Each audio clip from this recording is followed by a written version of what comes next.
Whew.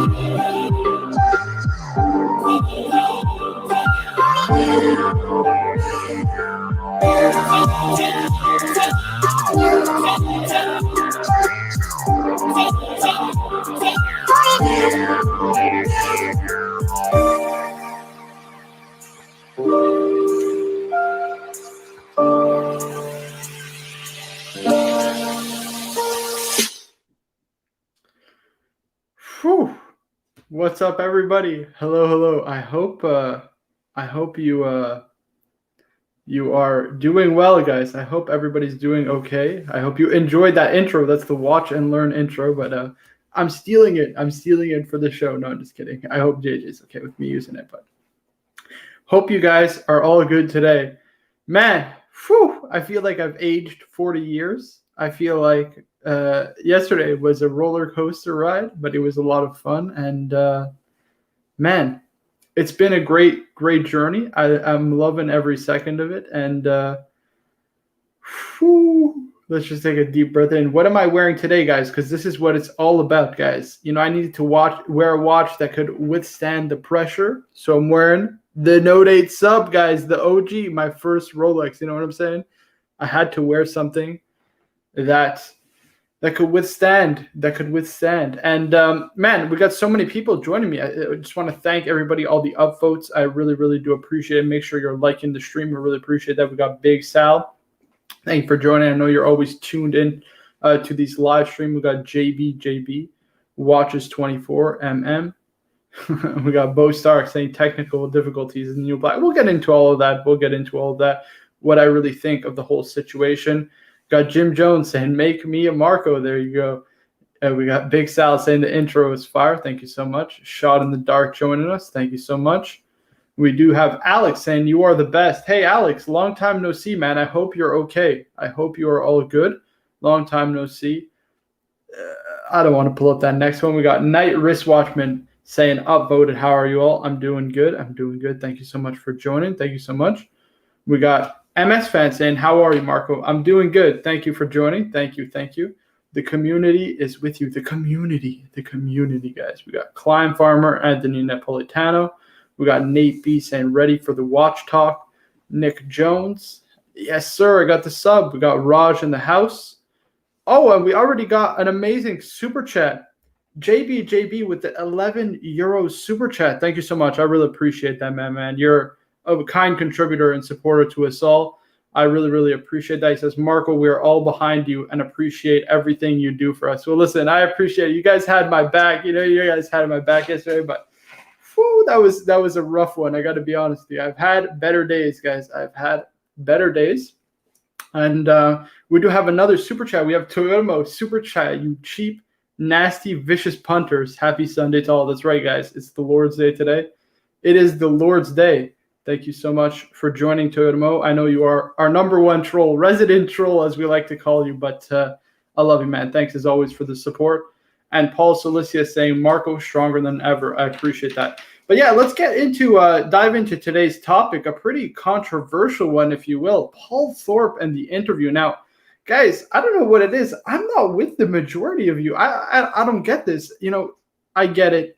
Paul Thorpe could have been a little bit more pressing. He could have tried Timepiece Gentleman a little bit more, could have went after him for using charity, you know, kind of as a scapegoat and to talk down to viewers. But I think people wanted a public execution. And you have to realize that Paul Thorpe was conducting an interview, not putting Timepiece Gentleman up for trial with the watch community. And that's kind of one thing that people are kind of disregarding. So, you know, I actually appreciated the fact that he let Timepiece Gentleman mostly talk. And oh my goodness, we got Alex with the 50 euro super chat. Alex, thank you so much. He said, sorry for being away so long. Too much work at the hospital.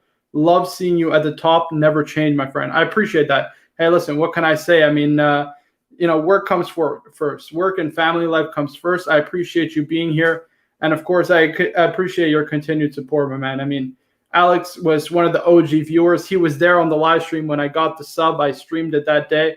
And, you know, it was just a great time. Fun times all around. So I appreciate you sticking around with us. But, yeah, man, I got to say, you know, it's I think people wanted to publicly execute Timepiece Gentleman. And I was with you guys. I was throwing the tomatoes in the chat. I was throwing the tomatoes.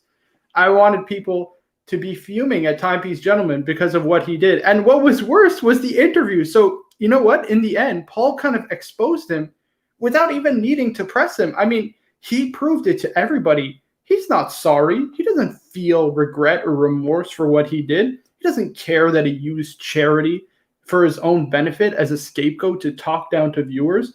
He doesn't care that he hurt other dealers. You know, he doesn't care about all of these things. And, you know, I got to be honest with you. All that I'm going to say is this, is I think Paul Thorpe conducted a wonderful interview. You have to let the people speak at the end of the day, especially the viewers and the people that you're inviting on. And, you know, all we can hope for is a kind and fair interview. And again, I'm with you guys. I wish Paul would have, you know, went after him a little bit more, but he said it himself. He was having audio issues. It was kind of a disaster in the lead up. And I mean, it is what it is. You know, it's a live interview. You can't be perfect. It's impossible to be perfect. But I think he was very fair in his criticism of Timepiece Gentleman. I think his questions were, you know, right on the point, right what I was expecting him to ask. And what I was kind of worried about, you know, him kind of having prepared answers for. And you know what, Timepiece Gentleman clearly wasn't prepared because he kind of exposed himself in that interview. It was kind of embarrassing. And we got some super chats lining up. I just want to catch up on these very quickly. We got Tim Wright with a $5 super chat. Thank you so much, Tim. Said Paul Thorpe got a hard job. At the end of the day, the interview has moved the Timepiece Gentleman conversation forward. Exactly. I think we got clarity on the whole situation. And I think it's just time to move on, honestly. I think this is really, as you know, I haven't done many live streams or videos talking about this compared to a lot of people. I mean, I've done only maybe a handful of videos, which is really nothing compared to a lot of wristwatch YouTubers. And, you know, it's just time to move forward. I think today's kind of the last thing. That interview was the last time I really want to be discussing him. It's just, you know, we're ready to move on. We got Vincent George with a $2 super chat. Thank you so much, my man. I appreciate that. He says, pretend inferiority and encourage his arrogance. Guys, it's all good, guys. It's all good. I love you guys. I love you. I thank you guys for having my back. I love you guys. We got David H. with a $20 super chat. Thank you so much, my man, David. I really, really do appreciate it. I mean, another longtime viewer and contributor. I mean, again, guys, I don't know what I did to deserve your guys' support, but I really, really do appreciate it. And I just want to call up, we got our good friend of the show, CB in the chat. Thank you so much for joining. Thank you so much, CB, another kind contributor and supporter to the channel. And yeah, I just did a recent collection review, all green watches. And for those of you who know, I'm not the biggest fan of green watches. Green, it irks me. It kind of irks me. But, you know, it was a great review. I think it turned out really well. And I presented a lot of great watches for people to really enjoy. I just want to say again, thank you so much, David H. I just want to go back and again, come back and thank all the super chatters, JB. Really appreciate your support, man. You're a longtime viewer and contributor to us and the community. Really appreciate that. Toyota Mo, you know I love you. Brother from another mother right there. We got Paul Silicius. My man, congratulations again. I'll keep it under wraps. My lips are sealed, but you know that I know. It's an amazing, amazing thing and just great. Absolutely incredible. Please do enjoy. Alex with the 50 euros. Thank you so much again. Really do appreciate that. Tim, you know I love you, bro. I love you. Vincent, appreciate you. Longtime supporter also. We got David H with a $20. Thank you so much again. And we got Night Wristwatchman with the 20 euros. Thank you so much. It says your regular streams are usually too late for my London time zone to tune in live. So here's a little something for all the work you do.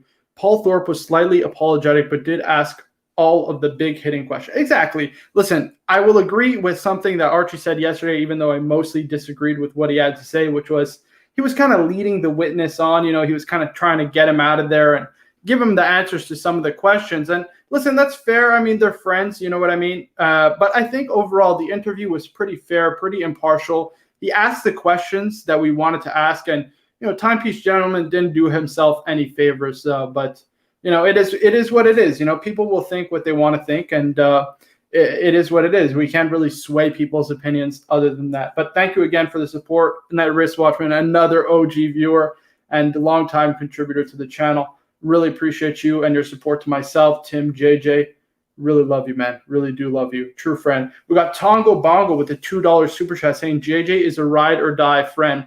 He's a stand-up guy, 100%. That's my brother from New York. I love JJ LeCoupe, man. He is such a good guy. I love JJ, and what's more is there to say about it? I mean, the guy's the best. The guy is the best. I mean, he's really he's looks out for me, and man, I'm really happy and very grateful to have him in my corner for sure. I appreciate that. And we got Duco Ted with a $20 super chat. He says, "World needs more men like Paul Thorpe." I agree. He handled the situation yesterday with a lot of class and dignity. I think he did it in the right way. Listen, I'm not gonna lie to you. I wanted a public shaming. I wanted to see the public shaming. The tomatoes were being thrown in the chat. I was throwing the tomatoes. I wanted to see it happen. But I think about it, and how far would we have gone if we really just put him to shame? You know what I mean? If we just start all yelling shame, like in Game of Thrones, and we tried to publicly shame him like that, it's kind of contrived, and I don't think it's the way that we should deal with situations at the end of the day. And I tend to agree with you. I think Paul handled himself with honor, dignity, and class, and it was the way the interview should have been conducted at the end of the day. No, don't get me wrong. I still wanted the public shaming. I wanted the tomatoes to be thrown, but hey, man can't have everything. Duco Ted, another kind contributor and supporter to the channel. I really appreciate you, my man. Thank you so much. We got Toyota Mo saying, I don't think I would call that an interview. It was a Q&A session. An interview has proper follow-up questions. At one point, Paul said to him, think wisely on your answer, really. Yes, so there's some parts, listen, I will agree, but you have to understand, they're still friends at the end of the day, right? It's hard to be impartial fully. There's a part of you that wants to see another man succeed. You know what I mean? I don't wish ill on anybody. I just wouldn't. And, at the end of the day, I think he did, he did the right thing. I think he did the right thing. But there were a few moments, I will agree with you, that were cagey, a little bit. I wish he would have continued. But the problem is he had audio problems, right? So the audio problems kind of prohibited from kind of following up questions and really kind of going after him the way that he should have. But you can't have everything. CB says can't contribute with chats, but I do sending Capicolo and cheese. Appreciate that, man. I appreciate that. Gentleman's Hangout with a $2 super chat. Speaking of JJ LeCoupe, thank you so much. He says we'll be on later. My main man from Montreal. That's a real friend right there. That's a Brooklyn boy. Stand up. There you go. I love it. I love it. Let me drop the link if anybody wants to join in. I'm going to drop the link. Let me drop the link. Yeah, so I really do appreciate your guys' support. I really appreciate you joining me here today. We got 180 viewers. I just want to remind everybody, if you can, make sure to slap that like button. I really, really appreciate that. And it helps a lot, guys. Please, let's try and get it to 100 upvotes. It really pushes my video out into the algorithm. Big Sal with a $10 super chat. Thank you so much. He said, O'Sheen brought everyone together and calmed the waters. Big props to O'Sheen. Guys, lest we forget that O'Sheen was the man who wanted this to happen. He was playing 4D chess, right? He was playing 4D chess. He was saying the community, because this is what it's all about, the wristwatch community is better if we're all lifting each other up. And, I got to be totally honest with you. I'm sorry. I can't let this guy on. I don't know who this is back saying, but, he really did help to bring all of these guys up and bring the community together, because that's really what it's all about. That is really what it's all about. I just want to catch up on these chats. We got Logan. And again, thank you, Big Sal, for the $10 super chats. Very kind of you. Really appreciate that. We got my man, Tim Wright. What's going on, Tim? Hey, Marco. How's it going? How are you feeling? Whew, I feel like I got that was like a semi-truck hit us yesterday, Tim. Jesus. I'm still in the recovery mode. Oh, my God. You're right. I feel like a truck ran over me. Tim, it's all good, man. The pressure can sometimes make diamonds, and I got the perfect watch to withstand the pressure. I got the sub, you know what I'm saying? Nice. I got the sub. Nice. JB. Oh, she was playing 4D chess, 100%. I couldn't agree more with that, 100%. I mean, yeah. It's Oshin. He's a smart guy, and I think at the end of the day, like there's a lot of criticism. There's the community is angry. They're angry at us. They're angry at everyone, and it's hard when you're on the spot when you got the mic and what's the right thing to say. You won't be able to make everyone happy, but I feel like we'll take a breath and we'll come back stronger than ever. Right. We'll talk about watches. No worries. We're coming Yeah. to the watches. We got Ernie B saying, "Watch Cardinal. Have you seen the timepiece trading channel explosion?" Yeah, they're like 75,000 subscribers. Tim, they have like 3 videos only, but they had that guy Steve will do it. Steve will do it. Oh, He's like from the Nelk Boys, right? He's a big influencer. Oh yeah, a lot of the channels like that, they probably get the viewers because they have other social media followings, and they bring in their following with them over to the new channel and stuff. Right. We got Daniel Wright with the 5, I think that's pound super chat, and he just puts a message saying, regarding the recent drama with various YouTubers, it is very easy for all people to pass judgment without facts. Lessons learned for all. Well done, Marco and all. Listen, guys, it's water under the bridge. Listen, it was a tough night, but it was a necessary night, and at the end of the day, we can all grow together. The community is stronger when we're all working together, Tim. That's what it's all about. I mean, this bringing the community together has been my goal since day one, and I understand it's going to be painful. It's going to be more painful for us because we have to endure like the brunt force of the community, but right. If today didn't teach us to be stronger, then I don't know. We got Captain America joining us. Captain America. What's up, guys? Haven't seen you in a few days. I missed anything? And Captain America is copying my beard. What's going on, man? This is ridiculous. I don't know if I should be hanging out with you guys. We're bad influence. Guilt by association. By the way, for murder. By the way, you know what? Like yesterday was such a tough day, but your post that you're standing in solidarity with us by taking off your watch. Yeah, just take off our watch and all outrage. It's like take our watch. That's the wristwatch. Boom. Yeah, so the community is disgusted, guys. So take a wristwatch shot, post it on your Instagram, and put what TPG protest. TPG protest. TPD protest with no watch on, because that interview made me sick to my stomach. Well, we're gonna get to the interview because I do want to get everybody's feedback intertwined. I did give my kind of opinion, but we'll come back to it. We got Paul Solicius with a $5 super chat saying nothing but respect for the crew. Interview was soft. We'll get to it. Listen, I agree. There were parts that I wish were a bit more hard hitting, but he explained to us. You know what I mean? The volume was terrible. He had terrible audio issues, and he couldn't press him on certain things because he just couldn't hear what he had to say. So it was, it's unfortunate, but I think considering the circumstance, I think Paul did a good job, and I'll explain why again in a second. We got Kuiper Mike Frog with a $2 super chat saying, "Are we buying Marco a watch from Pride and Pinion?" No, guys. It's all good. It's all good. I love you guys. But I don't want to sorry, guys. I'm going to miss a lot of the chats, a lot of people typing in the chats, but I just want to discuss this with you guys. So I just said out loud right now, right? I think that, listen, I was with everybody. I was throwing those tomatoes in the chat. You know what I mean? I was throwing the tomatoes. I wanted a public shaming, right? I wanted to see it. I wanted it. But, at the end of the day, I think it wouldn't have been the right way to resolve the issue. And I think now we could just move on from it. I think it's, quite clear Anthony doesn't really show any guilt or remorse for what he did. You know what I mean? Using and abusing charities and, kind of flexing and this whole influencer lifestyle. And, this whole idea that he could like hurt businesses with the consignment industry, right? Just basically up and going away.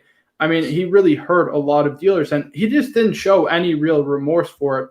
And I think Paul conducted himself. He asked with class. He asked the hard hitting questions, the ones that I expected to hear. And that was my takeaway from the interview. As for it wasn't an interview, it was more like timepiece gentleman just talking without stopping.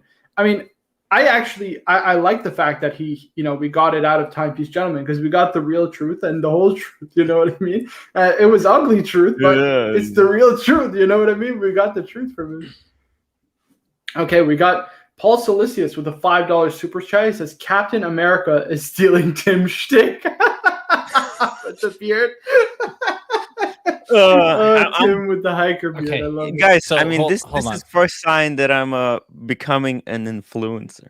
Right, Tim. When you start getting trolls and you got people copying you, then you're an influencer. Okay, so hold on. As much as I admire Tim, okay, I had a beard before COVID.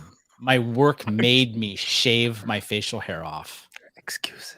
We need to see evidence to be able to get a proper seal on an N95 mask. And now that COVID restrictions are lifting, I'm able to go back to facial hair. So I used to be a bearded man years past. Well, we're just messing with you, of course. But it's funny. It's so funny. It's so funny.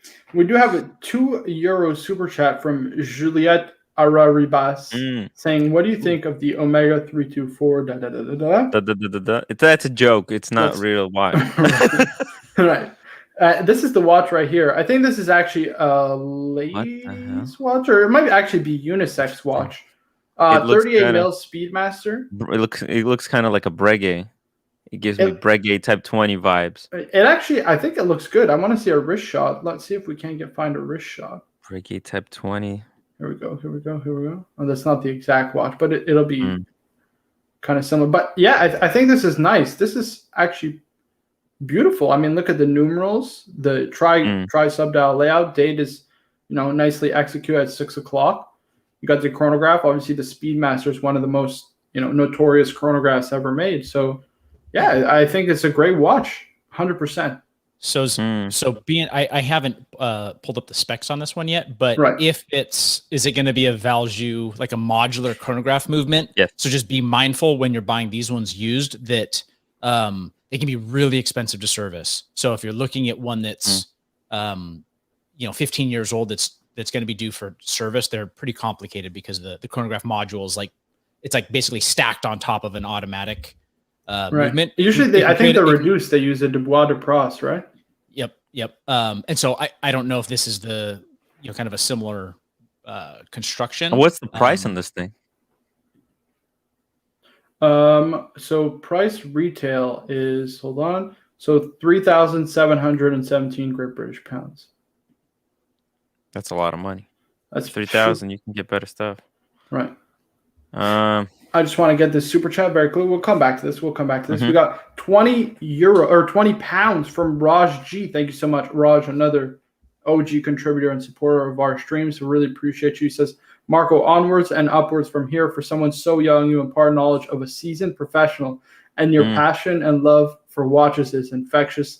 Love the streams. You, Tim, and JJ are doing great work at. Man, those words of encouragement, guys. Don't get it twisted. I'll get those words of encouragement.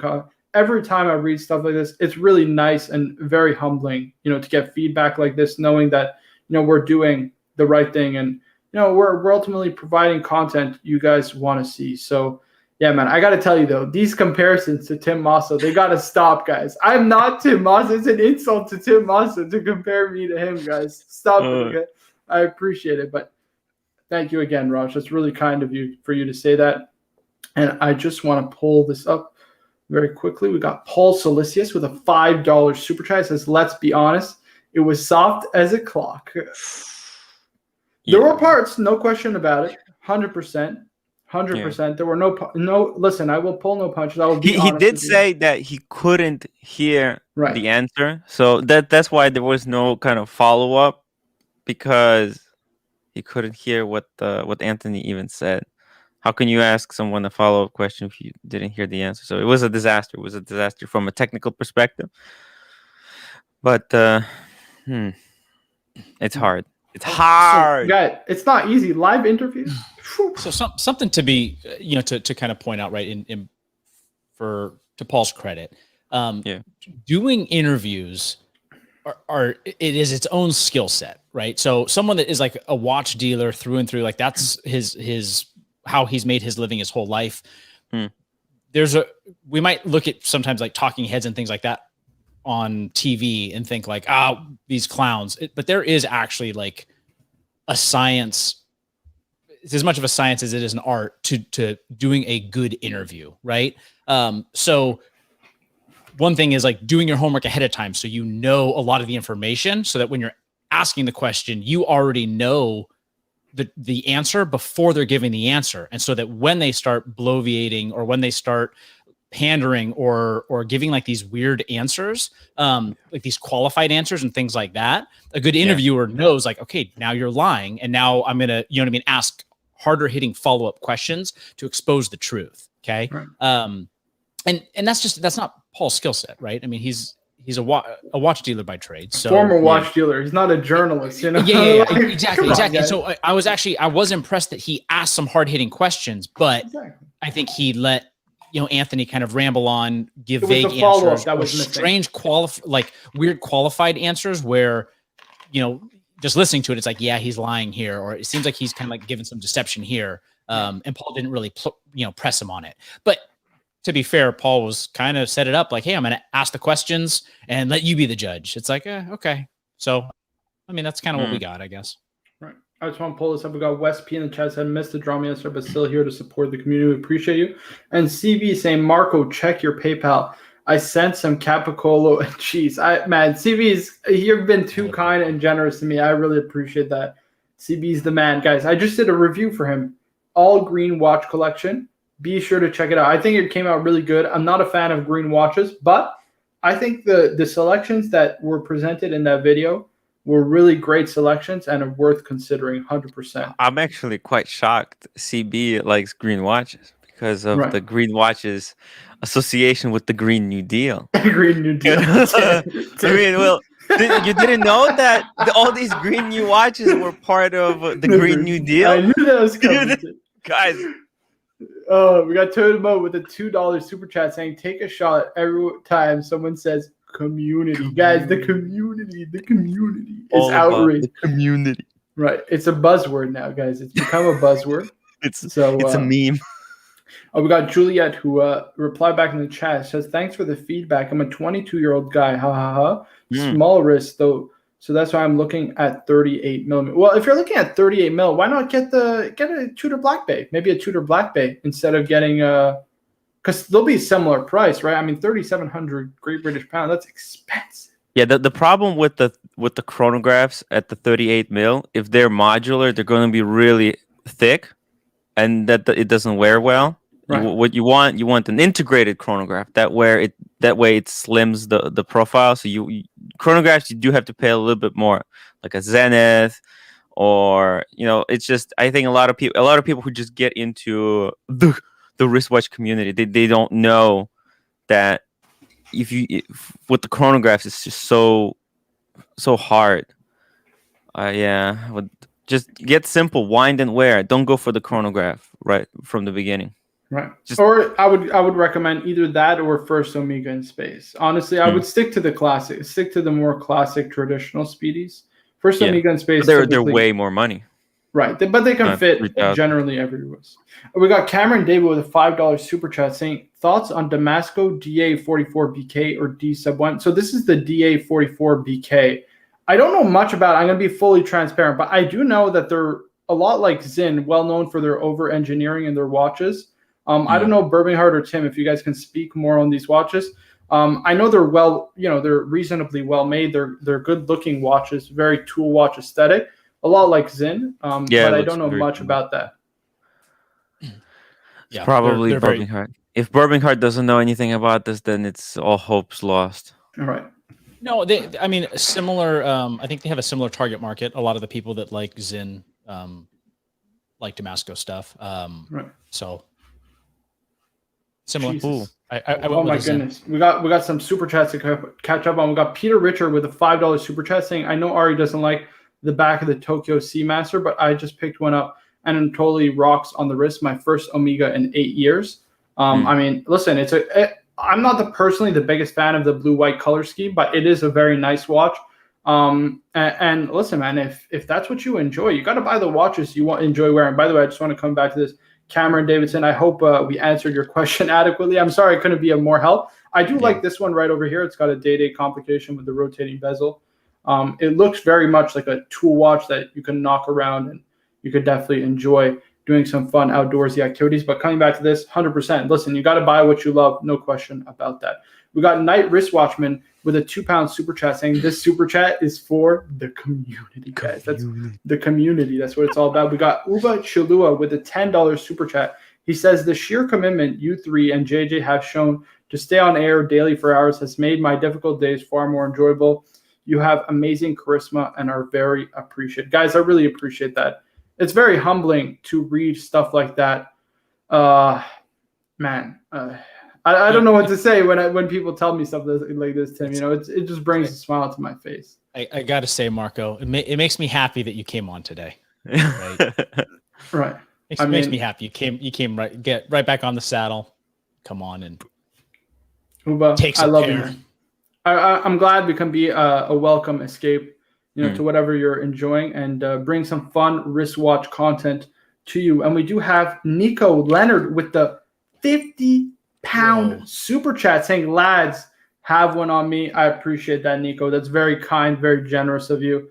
I could drop the link if you want to join, but listen, I know you you stayed up all night, and I got to be honest with you. I don't blame you for not wanting to come on. I'm sure you're exhausted. We all feel like we got ran over by a semi truck from yesterday. But it's been a good days for the watch community. Good days for the watch community.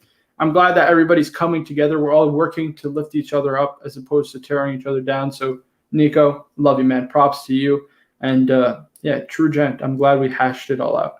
Yeah, it's been really a wake-up call for the community to kind of try and do better, to be better, guys.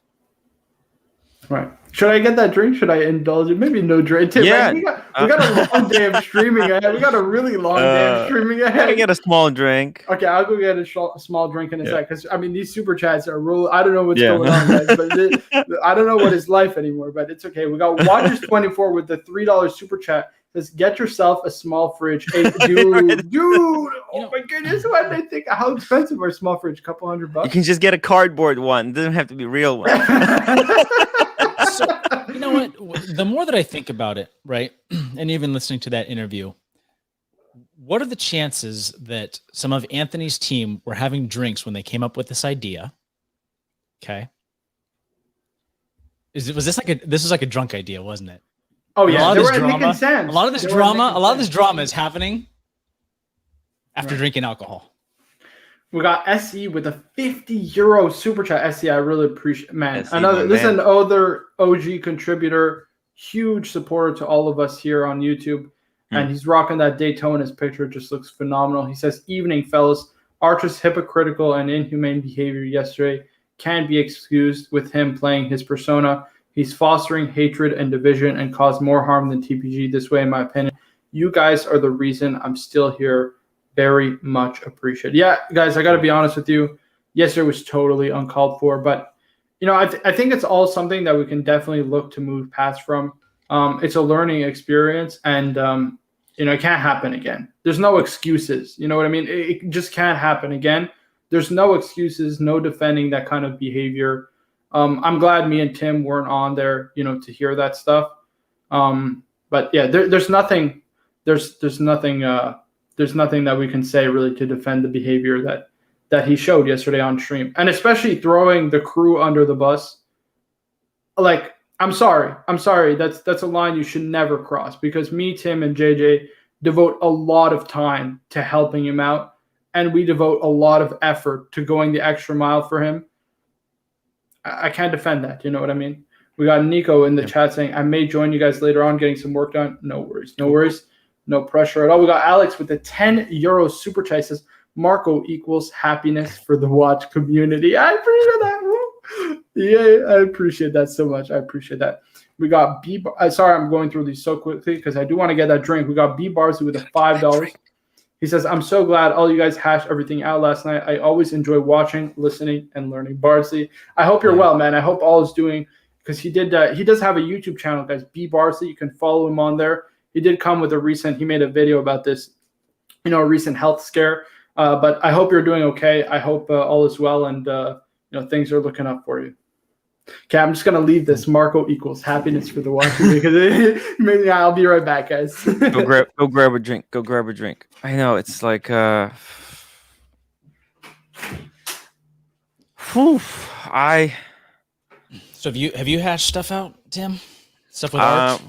Look, we're gonna have to have a hard talk with Archie later today. I think the community is unhappy. We just can't have him, you know, treating us like that. It was completely you know, completely uncalled for, completely out of control. It's just it's hard to do these shows and then, you know, being abused like this every day. So we're trying to do our best. We're trying to cool the temperature down. And it was very disappointing. You know, I stuck my neck out for Paul Thorpe. I asked him to join. And then that, you know, and then Archie did that. And it's like, it goes to show, like, so yeah. not that it would be wise to psychoanalyze the Pontiff. Do you think that he's upset that you did reach out to Thorpe and had him on, or do you think he's worried that you guys are going to get stolen away from him or something, or what do you think kind of drove it? I don't know what goes through his head. It's just, it makes no sense.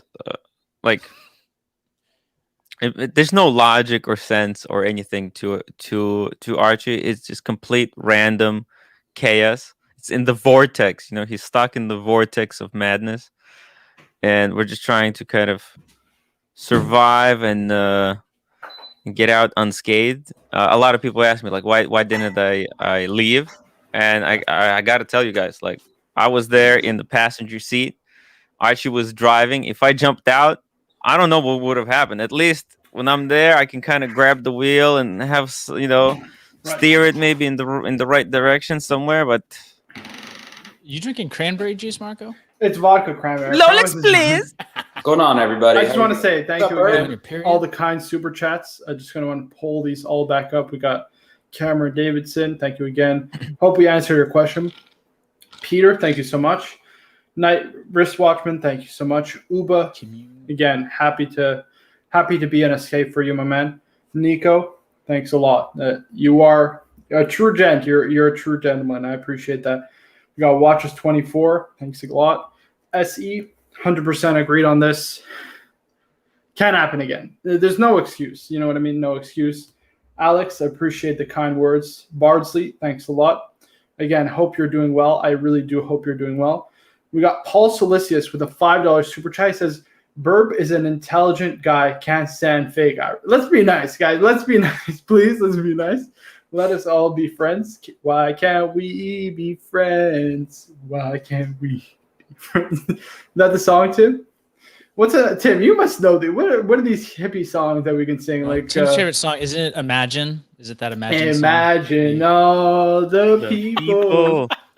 Living for today. That is definitely the most communist song. I love it. Oh, Rolex, they're sitting on your wrist. We got Showcase Watchers with the £5 super chat. I really appreciate that. James is our guy. He was not happy with the situation, and I, frankly speaking, don't blame you at all. I really don't blame you. He says, completely agree, Tim. I, for one, have your backs. I'm publicly loyal to the crew, not the AC3 show. You guys are what I'm here for, not toxicity rants. Yeah. Thank you so much. We got Zuko saying super chat to shut Marco up from sitting. I'm sorry, guys. Please don't dislike. We got Lux Report in the chat. Thank you for joining, my man. Hope you're doing well. But James, I really appreciate that, man. You are a very good guy. You are a very good guy. Yeah, is that cranberry juice? No, it's vodka cranberry, guys. I promise you, it's not only cranberry juice. I was wondering if Herb quoted The Departed for a second. I was like, wait, what? Yeah, I did. What are you on your period? But I'm just gonna. Diuretic. What do you want me to say? I don't. Listen, look at this. What'd you say? I'm getting flamed in the chat. Yasha's saying Marco should really try drinking Mandarin. Guy, what do you want me to say? I don't drink to begin with. What do you think? I just have a bottle of Talisker around, or like some like whiskey or a scotch? Like, I don't drink this stuff. Come on. Trying to get my lighting right. Essie saying Marco singing even before you even drink. Yeah. He's gone. Here we go. We got the watch community will not abandon the pontiff. That's right, guys. Listen, we're all in this together. We're all here to lift each other up. That's all it is. Yeah, That's like all. yesterday. Sorry, I don't mean to interrupt, but yesterday's events that happened on Archie's channel was like really shitty on his end for some of the things he said. Right. But at the end of the day, it's not like we're gonna jump ship. We're not gonna stop going on. I mean, You can learn from it. You know what I mean? That's what. you know, that's the best. Lilix, your reaction was my favorite though. What do you mean? You're just like watching it. Lilix is just, he's like, yeah, this is happening. We're just like, damn, dude. Because I wanted to jump in so much, but then I was like, You're just I've already like, rocked the boat so many times. I think I'm just gonna shut up. Fuck. And I do just want to thank also CB for the capicola and cheese. That'll buy me more than a few capicola and cheese. I appreciate that greatly. We got Duco Ted with a $5 super chat. He's saying, "Is Tim taking that shirt hiking?"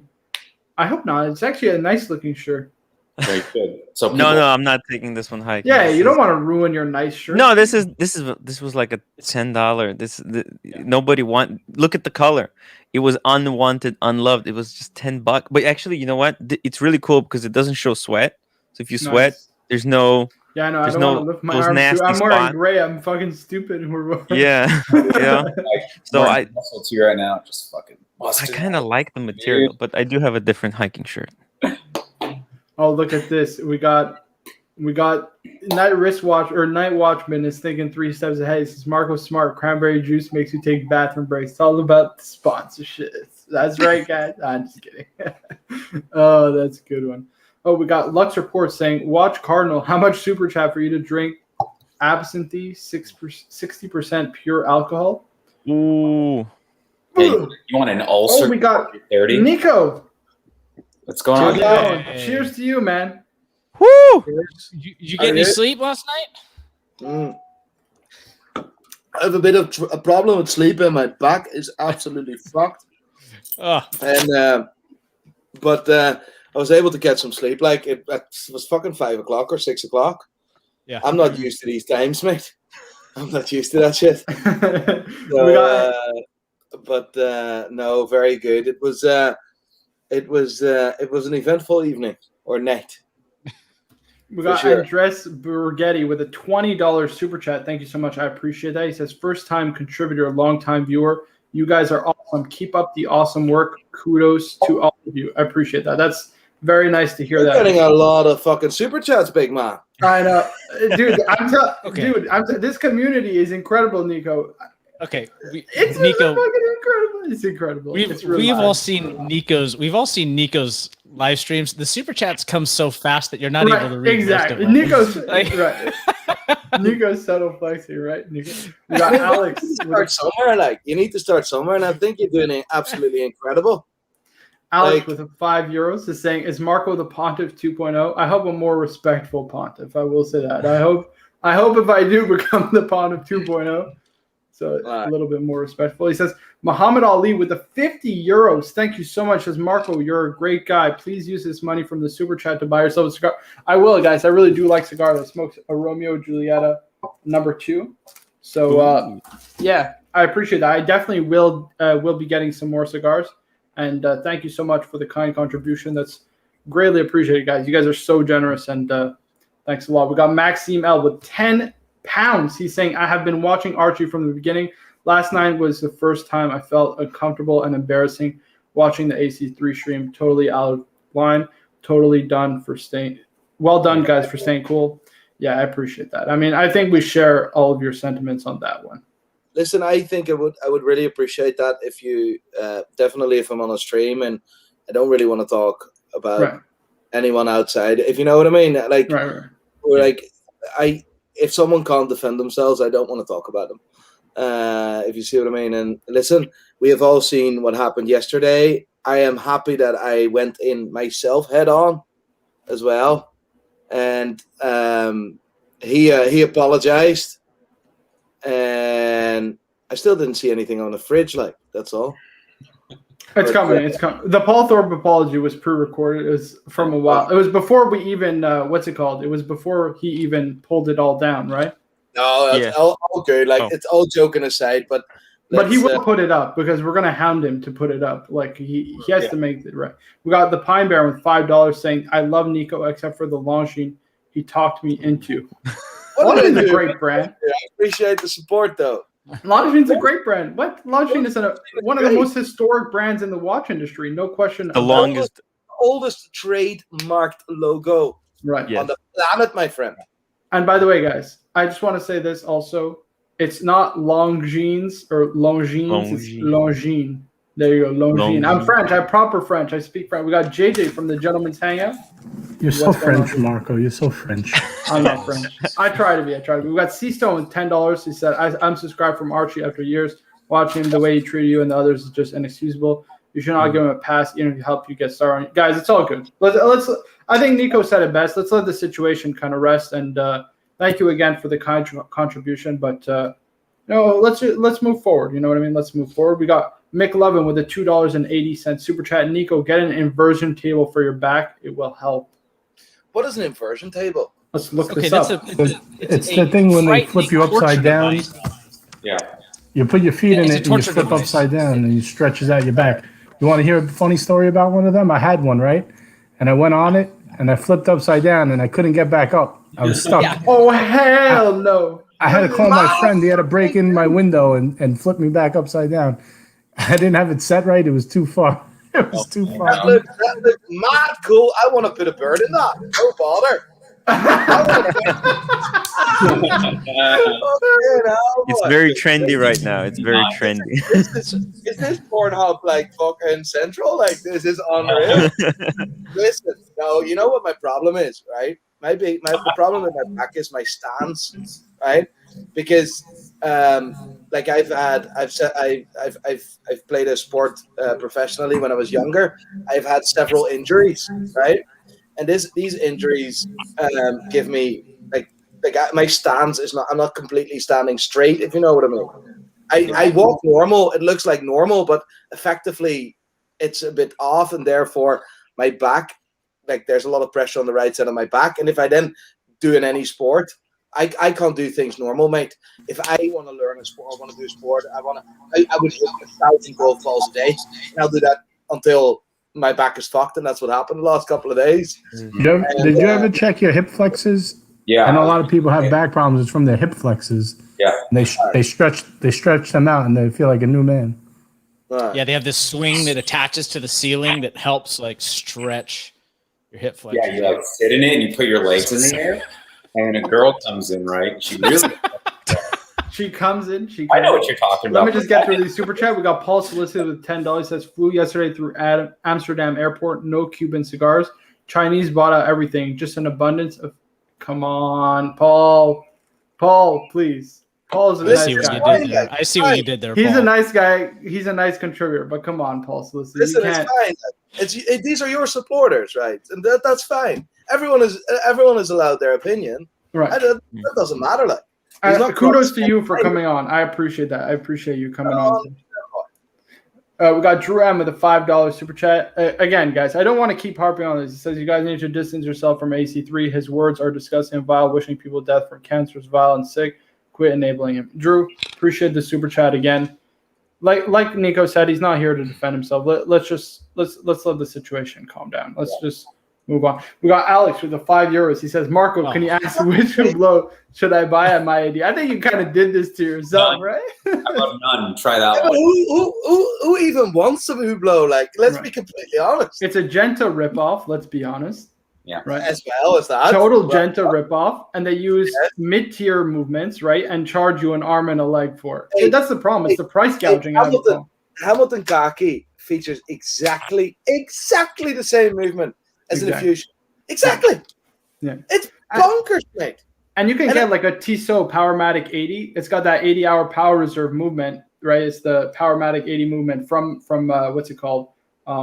What's that brand that owns Tissot? It's the big conglomerate. Why can't I remember it? There's Richemont. There's Swatch Group. right? They own the Powermatic 80. It's technically speaking, if it gets regulated well, a better movement than an ETA movement, you know, because a modified ETA movement, and it's like what, less than $1,000. That's the problem with who. That's the problem with a lot of major brands. They totally price gouge their customers. It's really bad. And I genuinely think it's the biggest. I need to watch out with what I'm saying here, right? I'll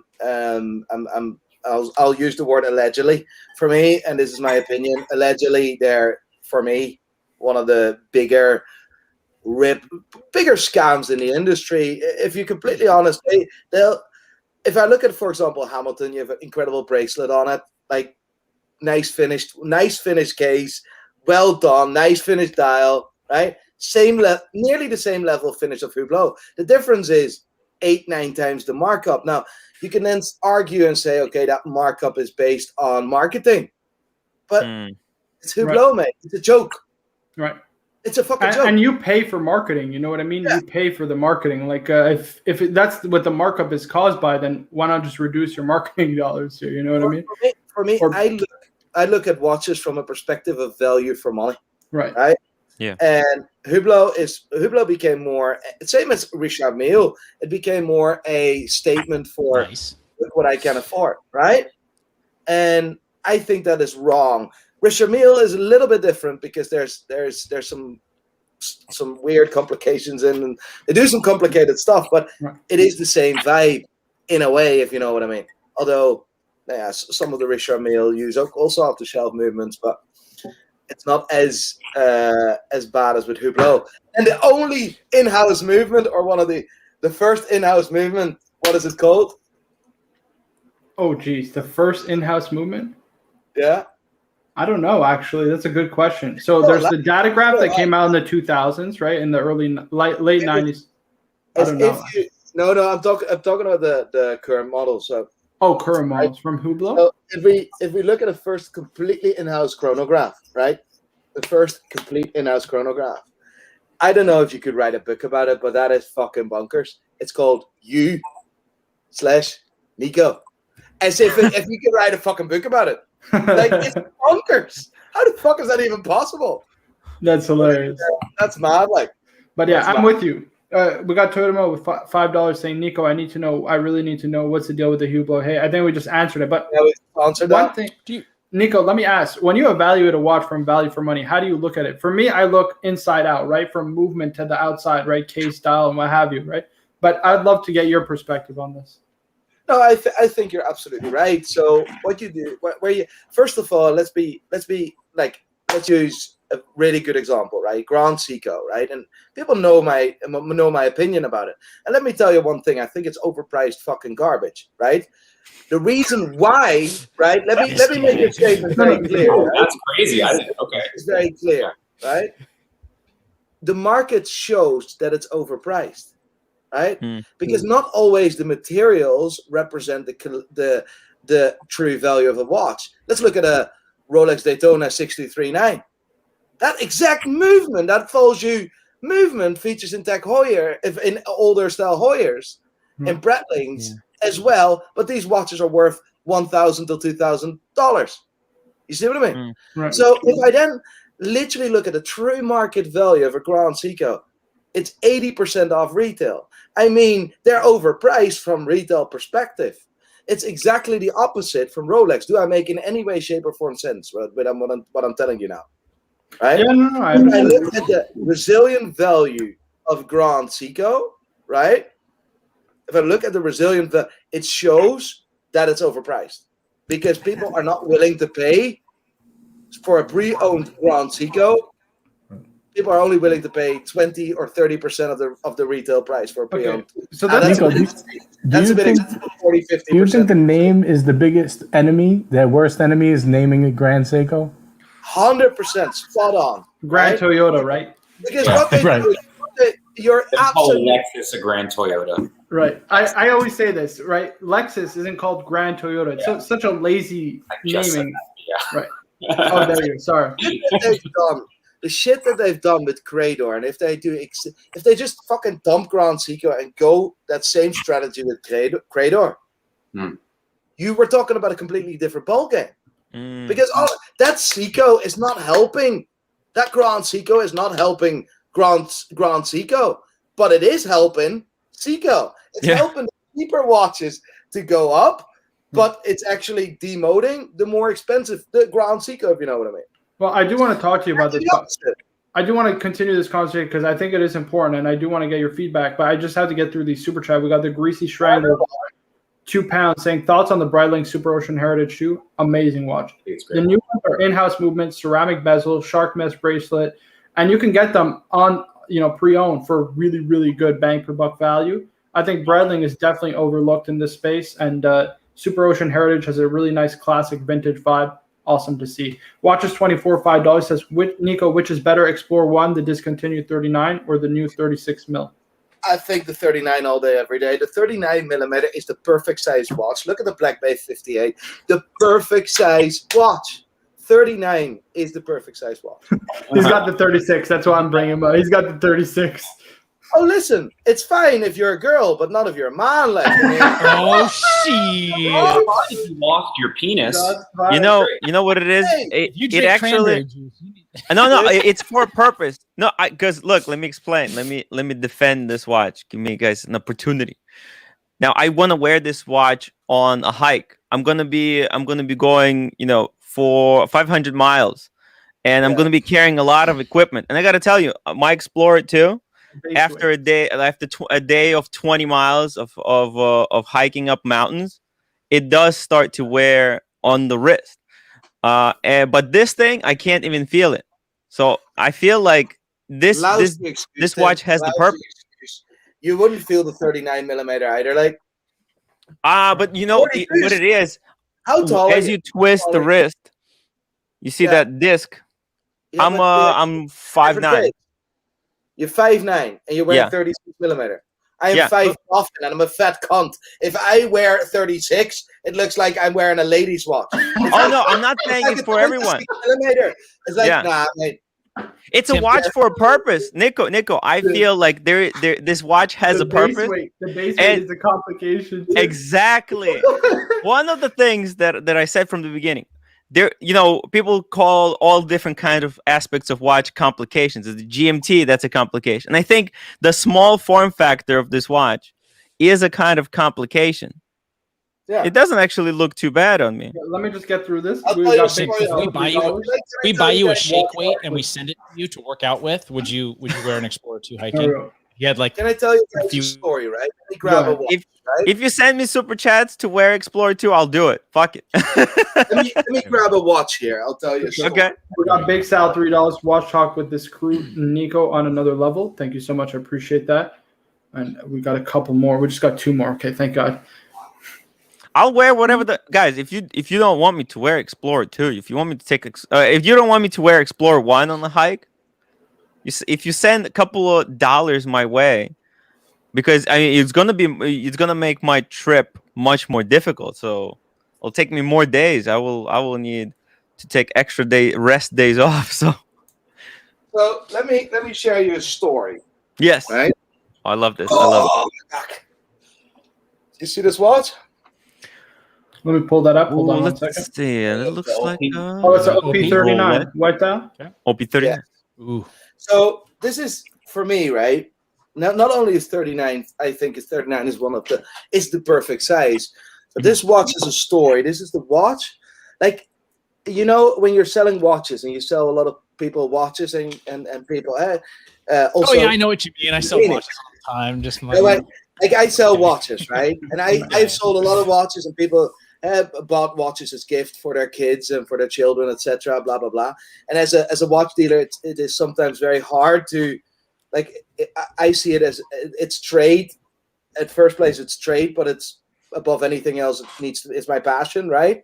So you sell watches, etc. And you see other people giving special meanings about it. And I always, my parents are not very well off, right? But they're fine. They're good, right? They're fine.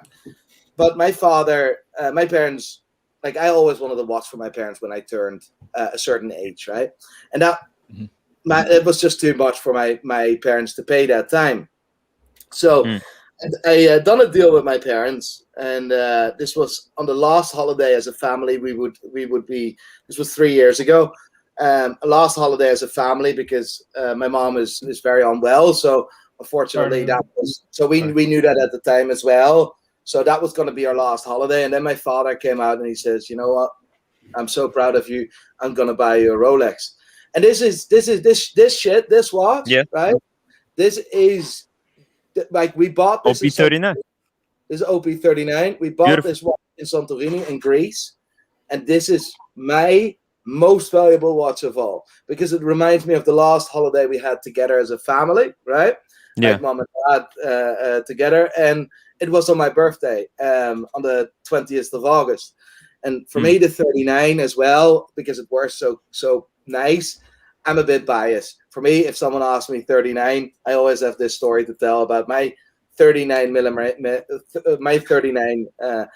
OP, and for me that means the world. And this is a story that this watch will carry for the rest of my life. My kids will inherit this, if you know what I mean. Yeah. So that's just really, really cool. Look, I agree. I agree with you. The 39 is the new 36. Like the 36 used to be the universal size for a man. Now I feel like 39 just looks better on the wrist. And look, I gotta say, I appreciate the watch for what it is. I mean, it could be unisex, especially for people who have smaller wrists. And also, I mean, I wore it to a mountain. I've been a whole day up in the mountains and just really struggling, and I couldn't feel the watch. Whereas when you have a big disc, it's not so much. It's not the weight. It's also it's the disc. You know, the more room it takes up on the wrist. Okay, guys, I don't mean to cut you off. I do have to catch up on. Guys, I don't mean to cut you off. I do have to catch up on these super chats. We got ABC 5 pounds. Nico, which is your favorite and why? 16610 116610 LN or the 126610. My favorite one is in there, right? My favorite one would be a 14060, and ideally the 2-liner. No, 14. No, 14. That's pre-ceramic. No. This is a 1406. I'm talking pre-ceramic. No. Forget the pre-ceramic garbage. You get the glide lock class. I get the fuck with your fucking glide lock class. The 1460, the 2-liner is the cleanest, it's the cleanest Rolex dial ever, except the Onyx. But I love the 14060 so much because it is such a comfortable watch. It's a 40 millimeter. Where's is the 39? Right? Fact. It's that's nice. It's not the maxi case. It's just I love that watch so much. I think I have in my personal collection. I have a complete unworn, fully sticker 1999. So 2-liner Swiss only. There we go. We got Night Watchman 5 pounds saying, Nico, great to see you on. Can you get Roman or Eric on with these guys? Guys, come on. It's already good just to have him on the show. I really appreciate that. He says, great collaboration these days with YouTubers recently. Why stop now? I appreciate that. That's kind words. Claude C with $2 saying, Tim, I just ordered the new Explorer for my wife. Got nice. Alex with a €5 saying, if you wear big watches, you end up with a low back pain. Nico. Okay, that's a good one. I gotta tell you, I mean, it's not nice. Van Lux with a $4 saying, here's a few dollars. I appreciate that. Van Lux, another OG supporter. My man, thank you so much. And I just want to remind everyone, please make sure to like the stream. Please like the stream. We got Kuiper Mike Frog with $2 saying, wear Exploder 1 and heels on that hike. Tim, right. There we go. If I want to make things more difficult. We got Gary Coburn, €5 saying, ask Nico about the 5 Paul Newman Daytona in his display case in his shop. There you go. Ooh, there's some special stuff we have, yeah.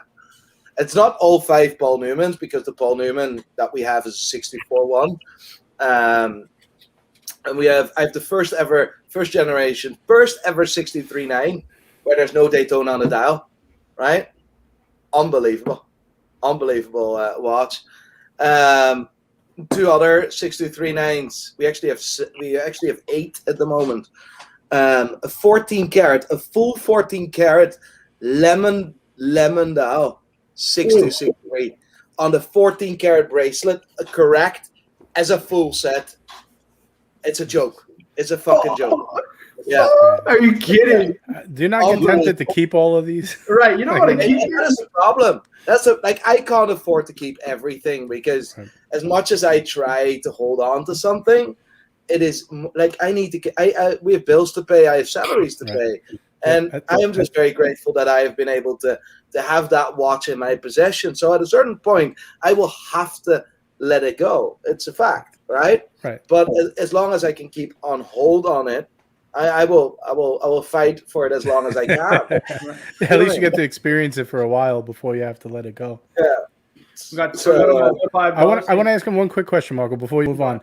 Sure. Do you refer to this as the Paul Newman dial, or is that sacrilege to you? Because we've had a debate back and forth on this. Go ahead. It's absolutely ridiculous. No, it's not a Paul Newman. There's only one Paul Newman dial. Right. There's only one. So how do you refer to this properly without people yelling at you? That's an oyster flex. That's an oyster flex. Right, but for a second. So that specific dial doesn't have any name to it with the red track in the inside? Oh, like collectors it's not Rolex that give out names. It's us collectors that give out names. And that watch is simply not collectible yet. Right. And it will be. And it will have a name, right? The new Kermit or the Kermit, the Hulk, that was collected. People wanted that, right? This watch is just, it will get there at a certain point. Right. I asked because even like my AD referred to it as the one with the Paul Newman dial, and then people push back and say no. So I'm not really sure what's the proper way to phrase what it is. It's an oyster flex. It's an oyster flex.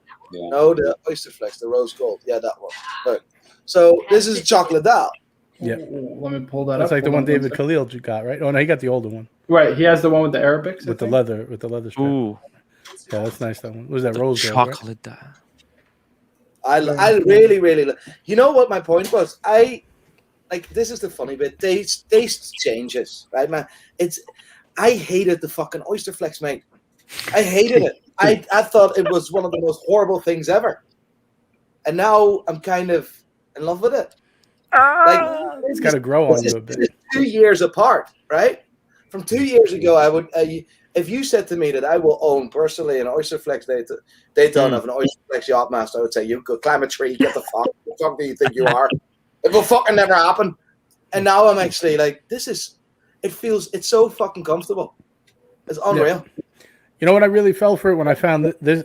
I like this configuration because I like the matte black against the oyster flex. I feel like it really ties together really nice. That's why I really wanted this one. Let me just get through these two super chats. I do have a question for Nico. I want to get back to Grand Seiko. Toyota with $5 said, just a friendly reminder for my good friend CB. We love CB. Please upvote and subscribe. Thank you so much, Toyota Mo. Love you, man. We got Mal Law with the 20 pounds saying, hey, Marco, I couldn't PayPal you, so here's a super chat. Love the show. Hello, Nico. JJ, nice Paul Newman. Planning on adding one in the future. Nice. Now, I want to ask you, Nico, because you did say, right, Grand Seiko is not worth the money. Because ultimately, right, on the secondary market, no one's willing to pay for it. But there is something to be said, or roughly, right? I don't want to put words in your mouth, right? I don't want to put words in your mouth. But there is something to be said with the level of finishing and the quality that you get from Grand Seiko, right? Because I think at its price, you can't get a hand-finished watch the way that Grand Seiko does it. You know what I mean? On the used market. On the used market. Used. Yeah, but that means that that's not relevant to the actual value proposition. Because the actual value proposition is wrong, and the numbers show that. They showcase. But isn't that true with a lot of brands though? Like things like Breitling, right? Like I wouldn't spend MSRP. Mark my words, right? Mark my words. In 2 years, in 2 years, there will be a Breitling that will go above retail. Mark my words. That new platinum one, maybe that new platinum. Have you seen what George Kern inherited a Breitling from? That was absolutely fucking destroyed, right? And more, if I say a SKU, does that make any sense? Right? No. A SKU is a product, right? Is a product code. Yeah. An SKU. Okay, yeah. So he inherited a company, right, with a watch company that sells watches with over 900 different SKUs, with 900 different codes, different variations of watches, different. He's been working for the last 2.5 years or 3 years, actually 3.5 years, sorry, to bring back Breitling to a more sustainable brand he cut off 80%. Mark my 80% of his product codes, made it very simple and very, very overlooked. Didn't overlook anything. Simple, understandable brand lines, right? And he also, what he did, gave the Breitling fans what they wanted in his second year, not in his first year, because his first year he nearly fucked up by redesigning a Nevi timer and giving a Nevi timer without being able to navigate. That was a bit weird, right?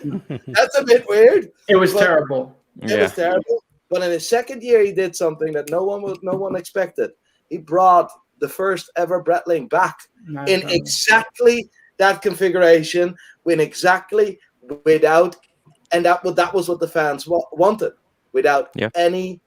Just he done that for the Breitling fans, and that is a brand that you will see will grow massively in the future. He is on a home run right there. And listen, I'm not a big fan. I love initially I really loved the design of the new salmon the calendar Breitling, right? What they introduced this year. The data looks like the Patek Philippe. Yeah. The Patek Philippe. It is a ripoff, but there is something happening at Breitling, and mark my words, and write this down. Within now and 2 years, there will be one Breitling that will go above retail. I'll tell you. It might be that 806. It might be that 806 to be. That was a nice reissue. I got to be honest. Hey, that is the best. It's a fucking cracker of a one. That is, as you like to say, right?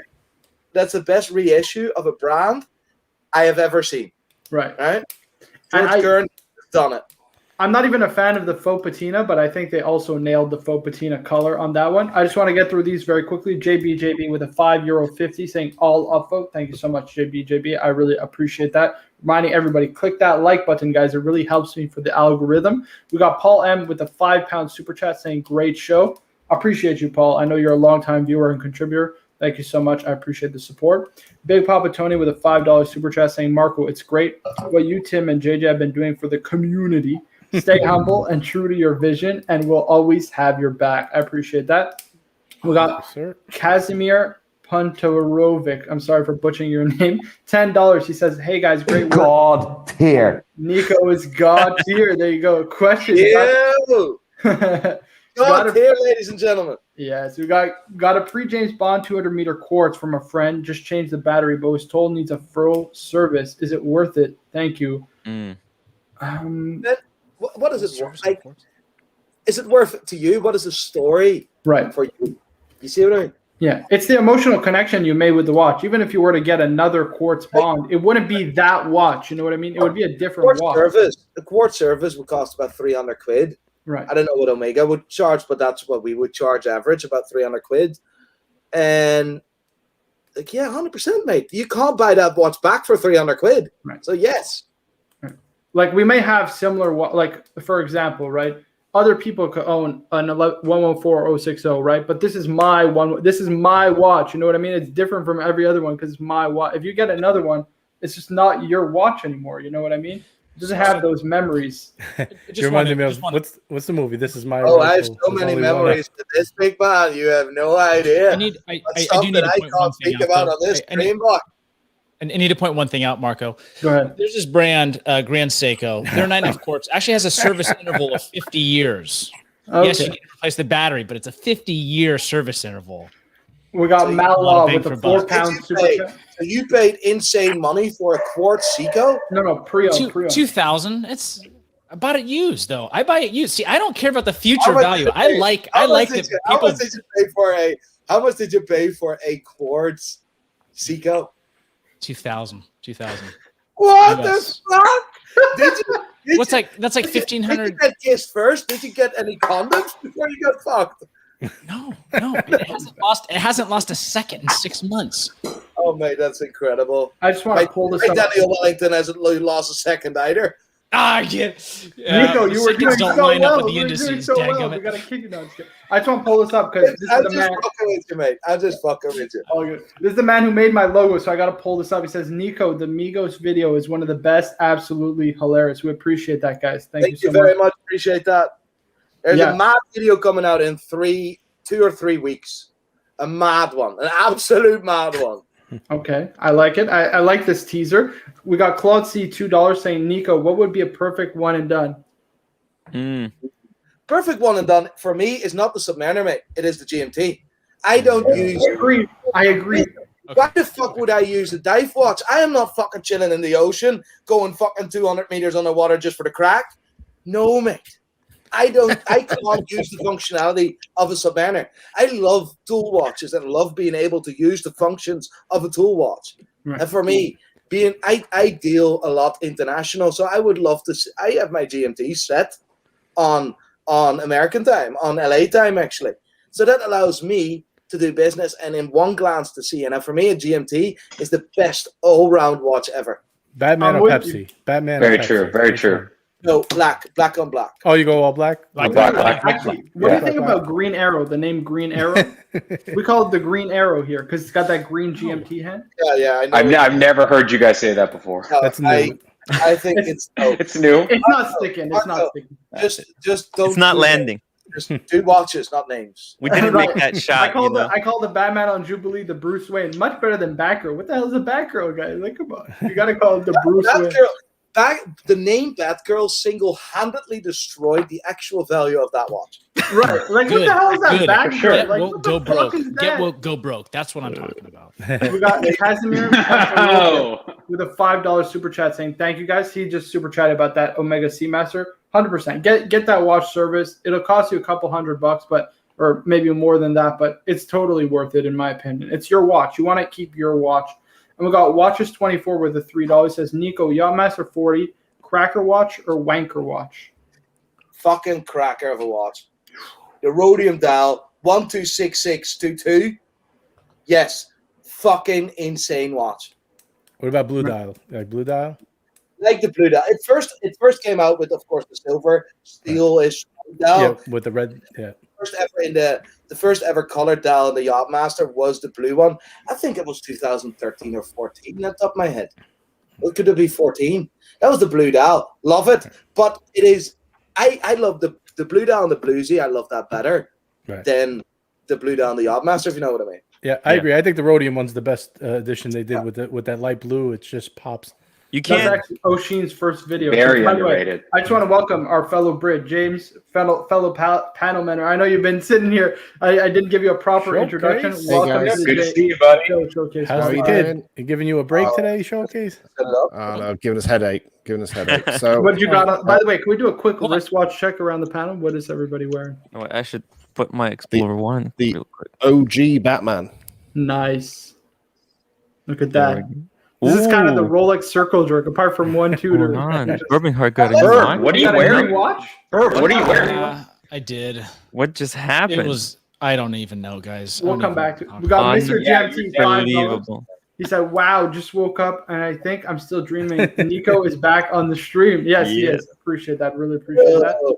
It's Sunday. I was working half the day, getting something done here. Needed to go to the shop, so I was like just in between. Food has actually just arrived, so I'm gonna. Oh, if you're gonna head out, yeah. No, like she can fucking. She'll feed you while on stream. Yeah, I like that. Now let me ask you, right? Because Bourbon Heart just pulled up a tutor, and something that we've mentioned on this show many times is one problem I have with tutors. They make really great watches, in particular the Black Bay. But they name every fucking watch a Black Bay, right? You got the Black Bay chronograph, Black Bay GMT, Black Bay diver. Do you see a problem with that at all? Like, there's no Submariner chronograph. You know what I mean? Like, don't they need to differentiate their watches or segment their watches better? The watering it down. No, don't think that there's. I've never even thought about that. No, not really. You know, we're doing these live streams for 3 hours, so we start thinking of all kind of crazy things. What's the matter with you guys? No? We're talking about the Tudor Black Bay as being a tool watch, and they just put all the tool watches in Black Bay. Because the chronograph is a tool watch, the dive watch is a tool watch, the Pelagos is not a Black Bay, right? But that's like, I mean, I got that. You see, if you look at it's a funny bit. You know that they differentiated on the dial the difference between a tool watch with a different logo than other Tudors. Did you know that? The rose was different than the shield. The shield was different than another logo, and that was their indication of showing what a tool watch was and what wasn't a tool watch. A Royale is not a Black Bay, and it's not a tool watch, so it's a different league, right? I actually am intrigued how you came up with that thought, because the idea is, right, and you see it also, for example, with Blancpain and the 50 Fathoms, right? I think the 50 Fathoms represents like over 40% of their total sales, right? So they have the Blancpain Diver, chronograph, that annual calendar, perpetual calendar. So it's like it dilutes the history, because the Blancpain was the 50 Fathom is the original dive watch, right? It wasn't a complicated dive watch. Have you seen the horrible chronographs and the horrible watches Tudor has introduced before 2013 that they had, and they named it? What did they name it? Like, oh yes, there's the Iconaut and the Hydronaut. What the I love Austin Daniels. Oh, I know Austin might be watching. That's terrible. Like, can you imagine this? There's a designer designing this watch, goes to the CEO of Tudor, and they actually talk about this and says, "Yes, mate, that's a great watch. We're gonna make this. It's incredible. This is gonna revive Tudor." Mate, honestly,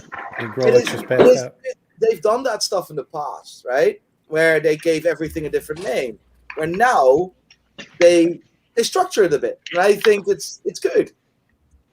Okay, I like that, but I like that original answer first. All the what's it called? The tool watches are all under that Black Bay name. I like that. We got Yellow Raincoat with a $10.46 super chat. Thank you so much. Says, what does Nico think about ceramic cases? Thinking about getting 39.5 millimeter black ceramic Planet Ocean. Haven't finally decided yet.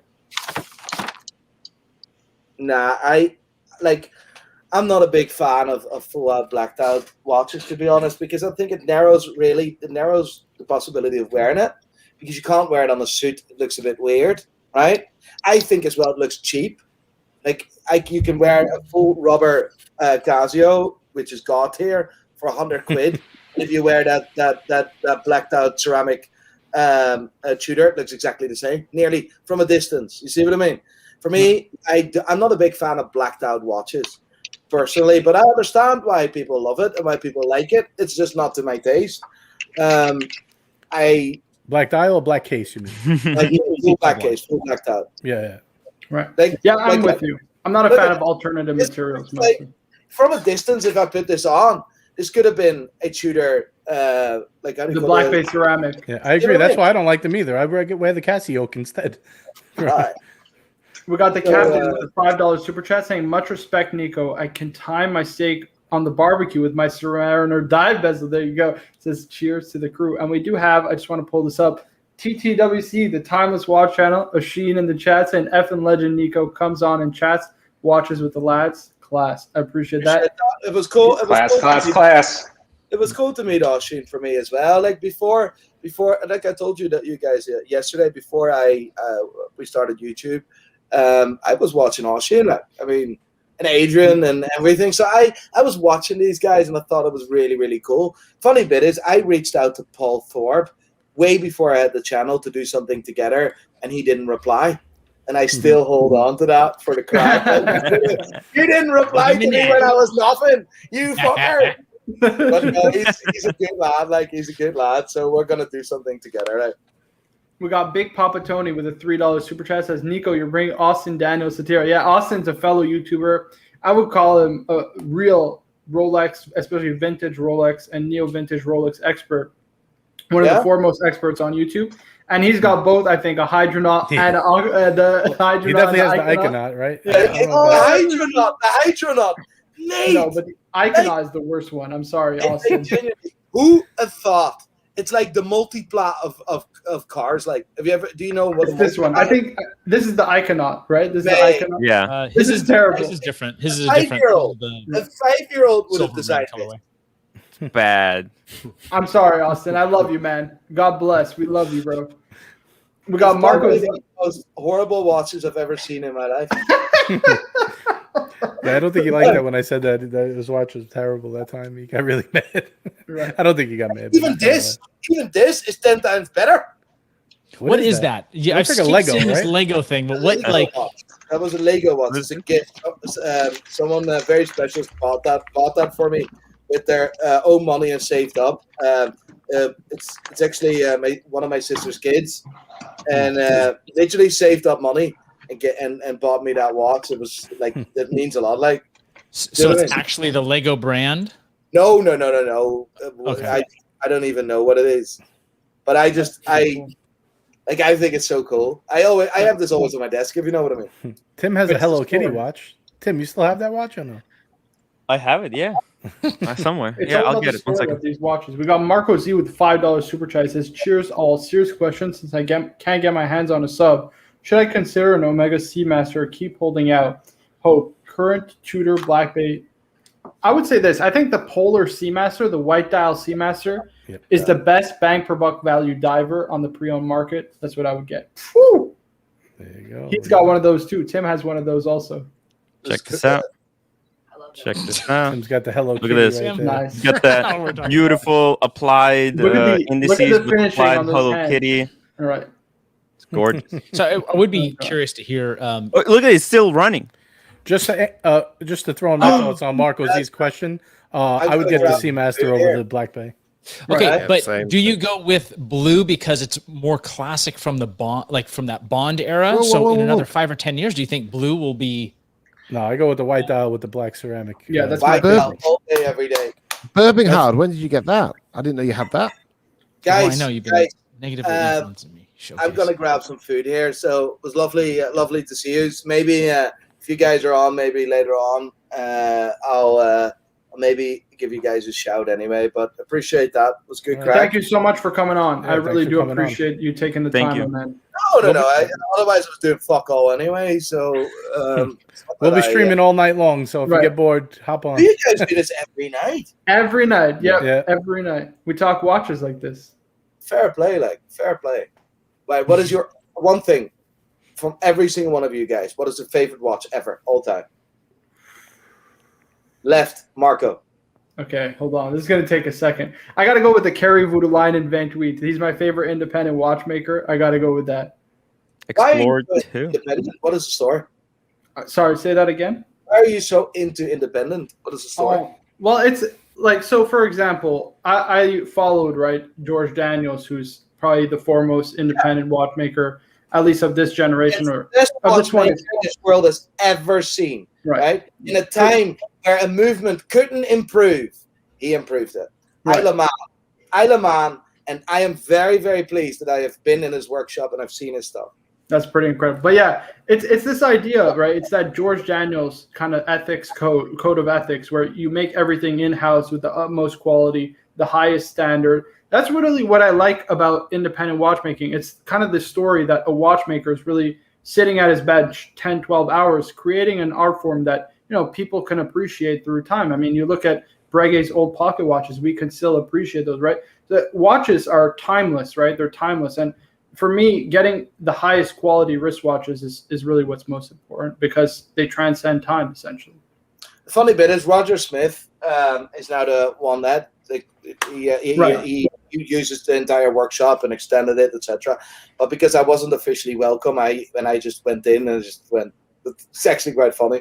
He fucking hates the guts out of me, obviously, because I literally bombarded the place, and like I just wanted to be there. For me, George Daniels, like that is like the messiah of watches, if you know what I mean. Right. People say that like I don't think people understand how difficult it is to create a whole escape. Like if it was so easy, others would do it. You know what I mean? Like in a time where the movement couldn't get any better, right? Right. He went to Rolex, put that fucking escapement in a Rolex.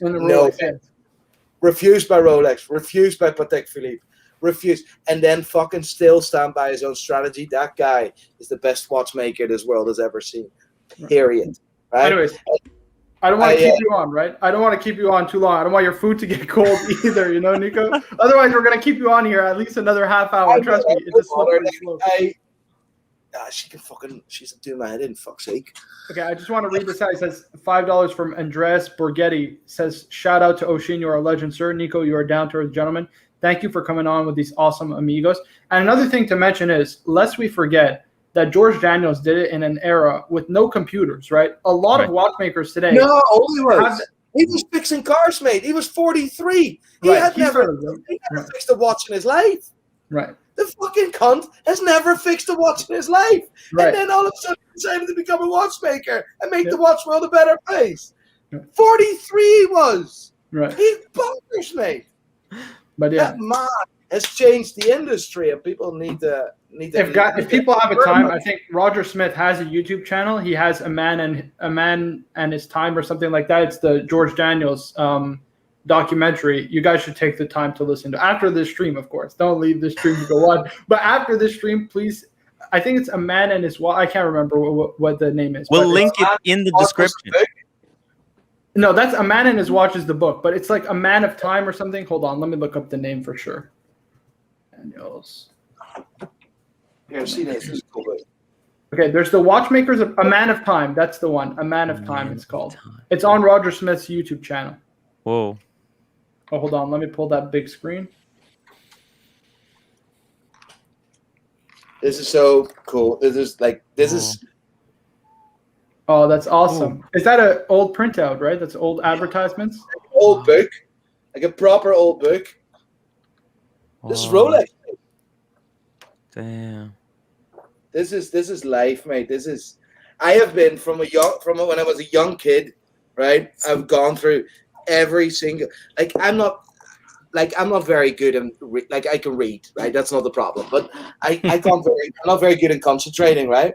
And for me, reading books, I always needed to read books from when I was younger, but I was never interested in anything other than fucking watches. So I always collected these old style books, and I have so many stuff from Rolex up proper shit Right. And I want to get to the super chat, but Turtamo is asking, what book is that? What book is that? If you don't mind, I don't know what it's called. I don't know what this book. Let me see when it's an old one. This is from 1984. 1984. There you go. 1984 Rolex book. Oh, wow. But it's proper researched. They also. It's funny. They also did jewelry stuff. People don't realize that. Nico, sorry, is this the book named Watchmaking, written by Daniels himself? No. This is. Don't know who wrote this, mate. I haven't seen this book in so long. I just moved here, so my partner just put everything here behind me. I don't do this stuff. So I just saw that book and thought, hey, that's cool to show you. There was a book written in there was a book written in the early 80s by George Daniels. I was just curious if it was that one. Yeah, no. There is a book which from George Daniels. Let me see. There's some older stuff. But a lot of the books actually are in my office.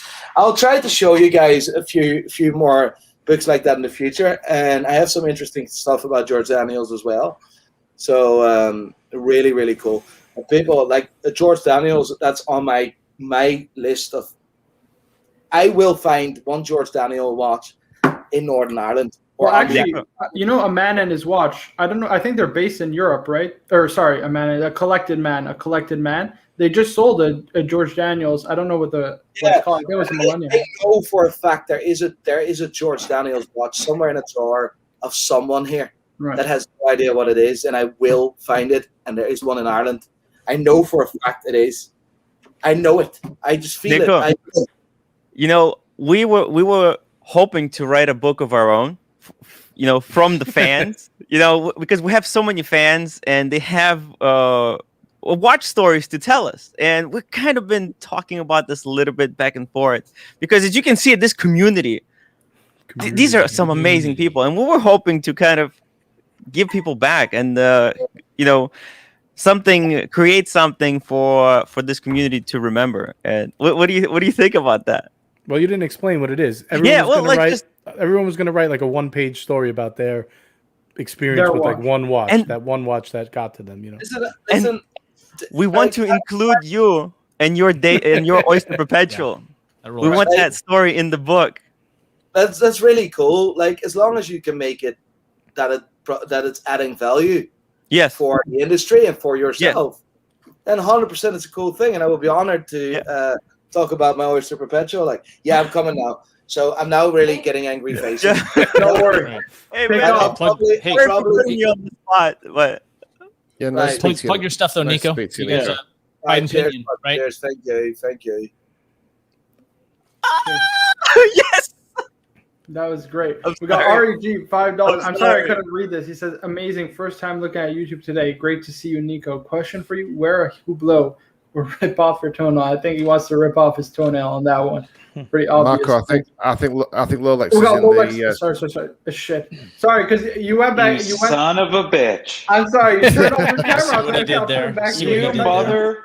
Motherfucker. No, I'm just kidding. That was some Sorry, I'm just payback kidding. for yesterday, huh? No. I promise you, it was not. Hey, pretty well, first of all, I was trying to get Marco's back yesterday. I'll have you know. In the beginning, I was like, I went to Archie and I was like, "Quick, we need Dad. Come help!" And he was like, "Thanks." But whatever. Hey, by the way, how's the volume? Those on ain't my these? kids. It's great. I just did my. It's Yeah, fine. it Not too sounds bad, no good, echo? yeah. Okay. Yeah, it's good. I'm trying to like. Lolex, you gotta spit something for us. Yeah. No I raps. love how. It's the one and only Double G. Hell yeah. So let's I could showcase do, some questions. yeah. We haven't seen him in ages, man. Okay, Yeah, buddy, so how you hold doing? on. Is he really? Are you really liquidating? No. You're not. Okay. I just No. sent I'm Showcase keeping. my watch roll, which was JJ's roll. Oh, was that the green box? The green That box. was that's the the green- same one. Oh, I'm not even going to put watching. I'm just gonna put it on the side and just say it's the green box. It's meant to be empty. But hold on. So you're not going down to? Was it just 3 pieces that you're trimming down to? I'm on and off. I don't know. It's very difficult. It's very difficult because when you got just the 3 pieces, the problem is the 3 pieces I'd go down to are all expensive pieces. So you're talking about the Hulk, the Batman, and the Ed White. You know, none of those watches are watches you'd really want to slam about. You know, so Which is a killer. Yeah, that's- 3-piece collection. But I'm like, oh man, that would be an awesome 3-piece. Can I just say what I love about your 3-piece showcase is that you got rid of the Daytona and you got the 321 instead. That just is pure class. I love that. I just want to get this super chat because I do have to do a bathroom break. Excuse me. IMA with a $5 saying Archie's depressed. I don't blame him. I felt every emotion possible during Tim's stream yesterday. Yeah, man. Listen, it was disaster. Right. It was unfortunate. It was not going to happen again, but hopefully, and we can learn from it. And that's it.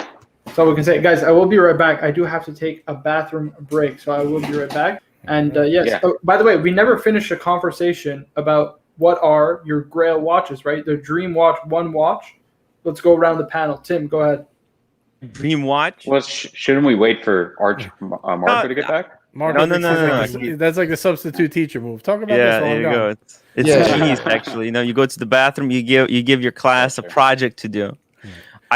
My dream watch, you know, it was the Aquanaut, but I kind of feel the Aquanaut is within the grasp, and I don't know if I'll ever have it, but that's my first dream. But the impossible dream, that's the 5170. That's I feel like it's always going to be out there, will never be attainable, and I like it. I kind of like to keep it that way. It would be too crazy of a watch to have. That's my humble dreams. Bourbon Heart, what is your dream watch? And also share with us this new purchase. What the flip? How did this happen? So there I was, right, just swinging by my AD, talking to my gal there, being like, "Hey, is that Pepsi coming or what?" Ooh, 'Cause I don't want to pay way over retail. So I would almost say that my watch, I would love a like a Pepsi, like a Holes Case 16710, GMT Master 2, but I don't really want to spend like 13 grand on it. So I would take a new one at retail. So anyways, I went in there and I was just was talking to her, and then a Tudor Royale in 38 millimeters. She ended up showing it to me, and I was like, like the proportions on the dial. Whew. So I didn't like the Royale that came out that was a 41 millimeter that has the day and date. Yes. I didn't like the proportions of the dial that much. You're right. But this one being a 38 millimeter case, I just thought the dial looked a little bit more proportional and case fit really well with the integrated lugs. And this was one that just the previous day, Bear Clooney was posting about it, saying like, no, this looks really good in person, blah, blah, blah. So I think Bear Clooney influenced this one. So I ended up picking it up. Same with my new watch. He did the same thing. I watched his video a few times and I was like, I'm doing it. I'm getting the Wimbledon. Yeah. Exactly. We got a $5 super chat by Tim Wright. Thank you so much, Tim. He says, Watch Cardinals Bathroom Break, sponsored by TimWright.com. Check out the Make Me a Marco merch. That's right, guys. I'm just going to pull it up. I hope you spelled Marco right on the merch, though. Right. Yes, exactly. Everybody misspells my name. It's like Marco with a C. Like, I know you never played Marco Polo growing up. Like, what? But it's all good. It's all good. It's the Did I misspell your name? Yeah, it's with a C, not a K. What the but fuck? it's okay. It's okay. You thought his name was with a K, Tim? I have no idea. Please say it's on the merch. Why didn't he correct me when I put it up? Hey, just so you guys know, right? A misprinted dial makes it worth more. So misprinted merch. Well done. Well done. It's a typo dial. Right. I love it. Let me ask you guys something. So you were just bringing up this book that you want to put out. This is the first time hearing about it. So you're trying to do like a man and his watch, but like a book about the community. The community. Community in his watch. We're gonna have Barbing Hard's watch. We're gonna have my watch, Marcus, live with Lolex, showcase, gentleman's hangout, captain, all the main crew, all the people who come onto the live stream who donate their time will put their watch in there. Those will be the first pages, and then we'll have some of our biggest donors who helped us through. Obviously, Mr. GMT. CB, Duke Ted, we got Paul Solistis. There's too many to name. There's too many. There's too many. Duke Ted. I mean, there's a lot of guys. There's so many people. MJT, and once got a million. MJT, yeah, fuck me dead. There's so many. Bubba Hotep. I mean, guys, there's a lot of guys. There's Muhammad. Right. It's crazy. It's crazy. There's I the list. Toyota Mo. You didn't even say Toyota Mo. See, there's just so many. I said Toyota Mo. Okay. That troll Toyota Mo, you have to qualify. Toyota Mo troll. I thought it would be cool if you reach out to some of like the more famous YouTubers too and get them to add, just like you were going to add Nico, like Watch Ringa. We'll get Barkin Tech, Paul Maybe Thorpe. we could get showcase watches to do. It's going to be a big book. Yeah, But it kind of came out like the idea was that how much people say like a man in his watch, like how many people have that like in their background, like that's kind of like the big book. And when you read it, it's kind of like, okay, some of it is a little, I don't know how to even describe it. It's a nice prop. It's a nice prop. Houdinki-ish, maybe. Houdinki-ish. It's like, it's kind of some fluff and like, oh, well, here's all my, millions of dollars in watches. And the one I really like is this one because, the common man or whatever it is. So just making it more like. Yeah. Oh, okay. We're going to keep people it that you actually, and people that you actually care about. Because some of the people you're like, who is this guy? You got to look it up and it's like, should be limited to like not your favorite watch, but your most expensive watch. That way, people. It's gonna be all Rolex, or the one that actually like speaks, or the one that really speaks to you and why versus. My Explorer 2. I'm scared it's just gonna be a book filled with Submariners. It's just gonna be all Marco. Submariners. You got to pull up Toyota Mo. No, Marcos would obviously be his GMT in the story. Everybody's story is different. Everybody's Submariner story will be different. I think. I'll call the no date sub. No one else can submit it. No one else. No one else. Marco obviously gonna have the pizza slice in there. No, it's definitely the GMT, guys. Come on. It has to be. It's gotta be the GMT. Bruce Wayne. The Bruce Wayne. Showcases would obviously be the Hulk, I think. No, Ed White. Ed White. Hey, I was gonna say I want to see the 3-2-1. Yeah. No, the Ed White's the one that I had to wait the longest for. But the story of the loss. Oh, that's just a story I don't even want to. Right, let's not go. Sorry, guys. Sorry. Well, it is an interesting story. But that's such an interesting story of like, that's a real story that watch people worry about. Like people worry, like I worry about watches getting stolen. So it's like we get safety deposit boxes. We insurance, keep our collections in different areas. Yeah. Exactly. You get insured for the ones you keep in the house. It's just like I bolt my safe to the concrete floor so that it's like can't move.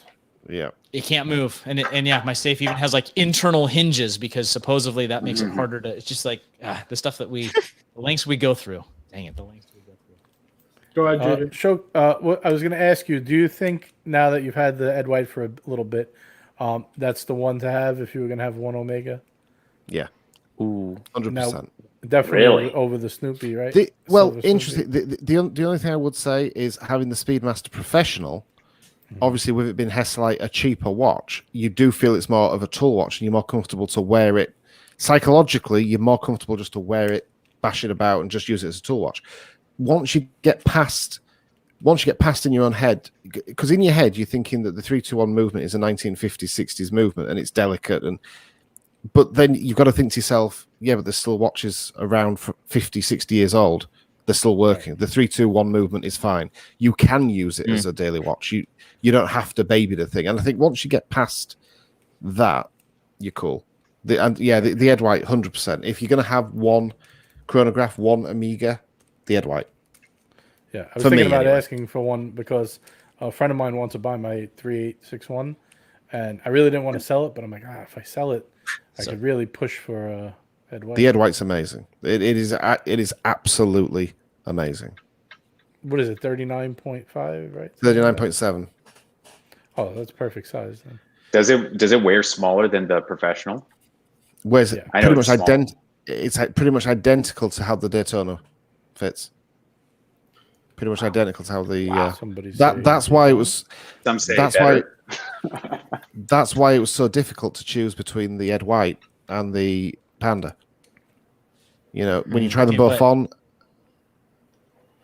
But when you saw Jeff Bezos get launched into space in that giant phallus, wearing the 3861. The 3861, his first journey to space. Exactly. Yeah. Was Bezos wearing the Speedy when he went up? His whole crew was, and he was wearing it outside the flight suit, you know, because he's playing dress up like a real astronaut would.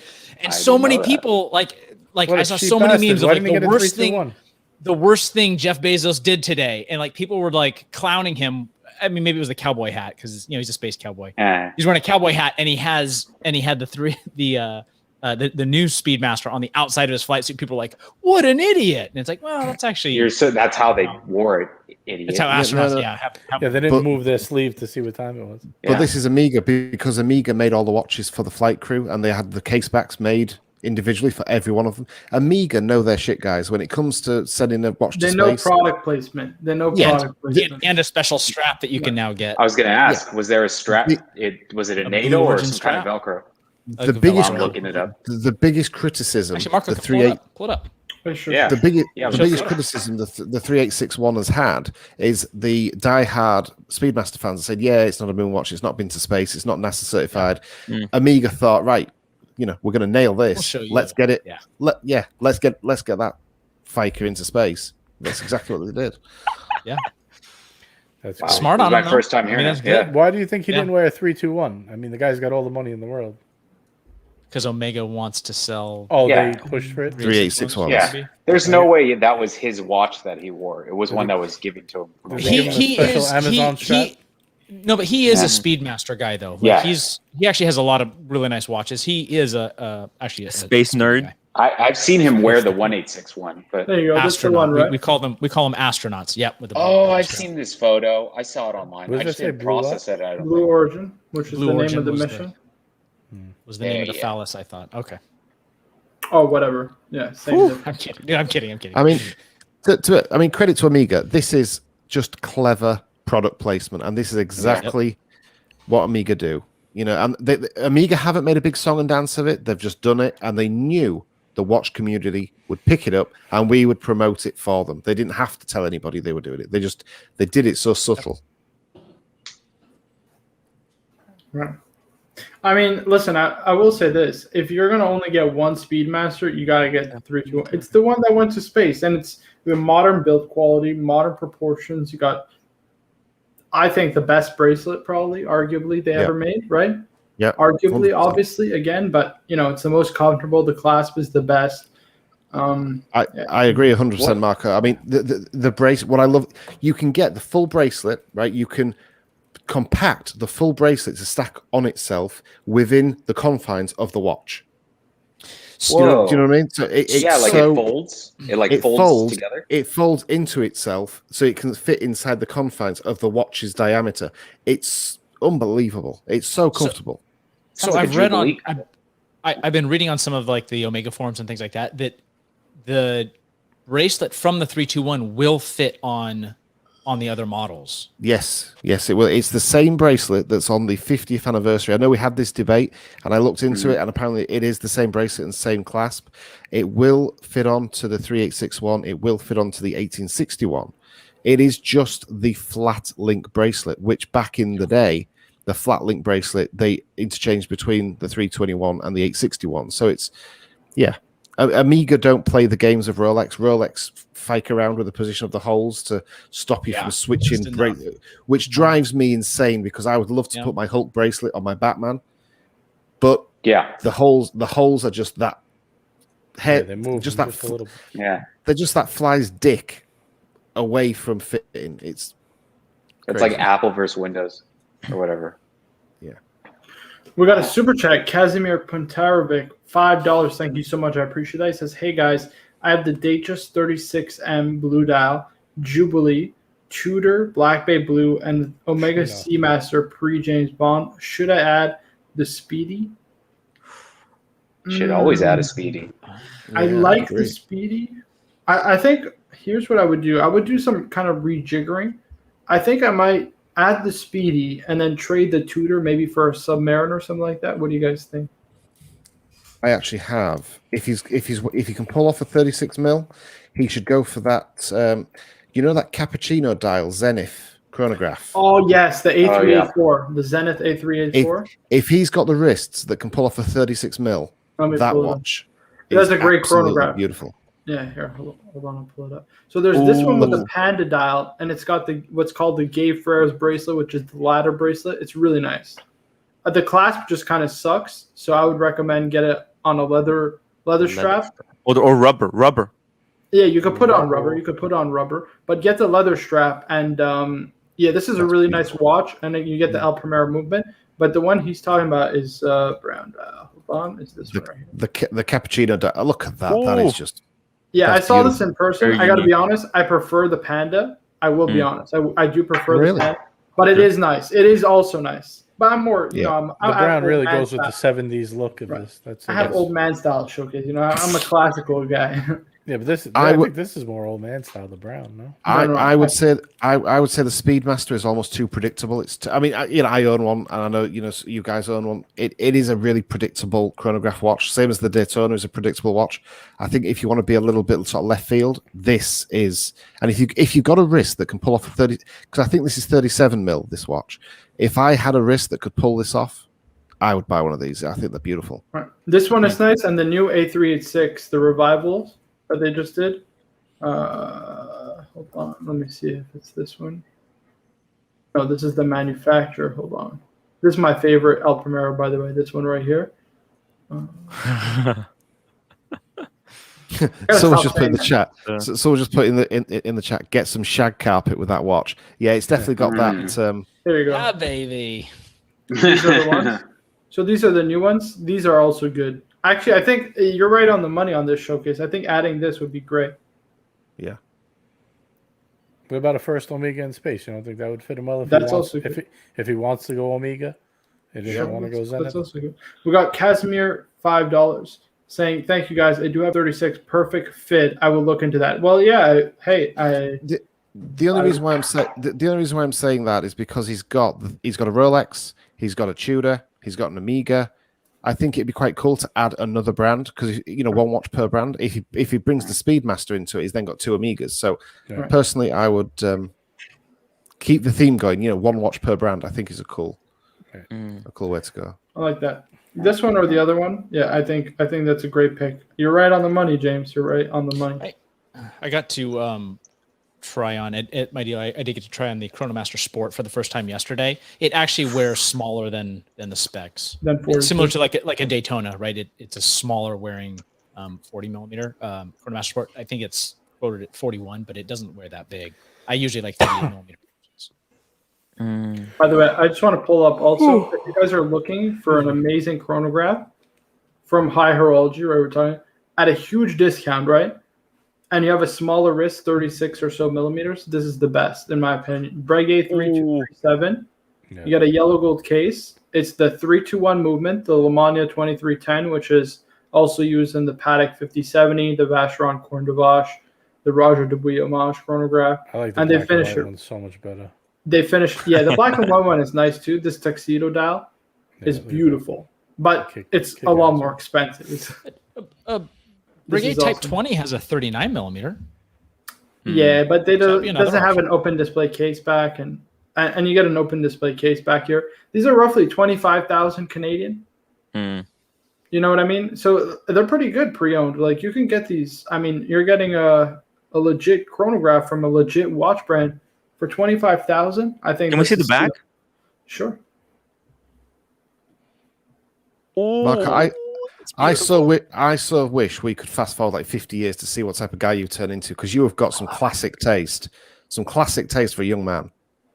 This is in a good way. You know, I mean, this is a classic designed watch. This is beautiful. Yeah. Wait, how many years ahead? Showcase 50. 50. I think actually Marco is. A lot of people say he's 50 years ahead of us already. So let's not push him that far. You know, whenever I see Marco with his cigar, I think Marco should switch it for a pipe. Get a pipe instead. But you know, oh my God, you know, if Marco was wearing like some kind of, he really needs to class the show up. You know, play a character, have that the classic, some kind of hat. Yeah. A 3-piece suit and only carrying a pocket watch, Marco. Come on. Yeah. You don't even need to wear pants. Just the top. Here's the thing. I can see Marco with the hat, the pipe. I can see Tim just with the bong. Oh yeah. Yep. If I could do hits on the live show, I just don't want to get demonetized. Yeah. Hold on, I just want to pull this up because we did get a question from a viewer. He says the dot doesn't look like it's over 90 in the picture. I don't know about you guys, but I do see the dot over 90 on this. Right? So that's the Edway, yeah. Right. Dot over 90. I'm not sure what that I'm not sure if he's referring to the one that's just been into space, 3861. Oh, the 3861. There is an image. One has dot over 92. Yes, it does. But there is somebody who was posting something on social media about the watch that went into space recently, and the picture they posted up was the standard 1861. So it's there. It's there. Jeez, these fucking press photos suck. because they're not focusing. I mean, it's been confirmed. On the it's the 3861. It was confirmed. Yeah, it is. They confirmed it. Yeah, there's no question about it. I just want to pull up some of these chats. It says, I like that showcase. Like, that's beautiful. Marco and his old man heavy hitters. You guys know I gotta pull those out, guys. What can I say?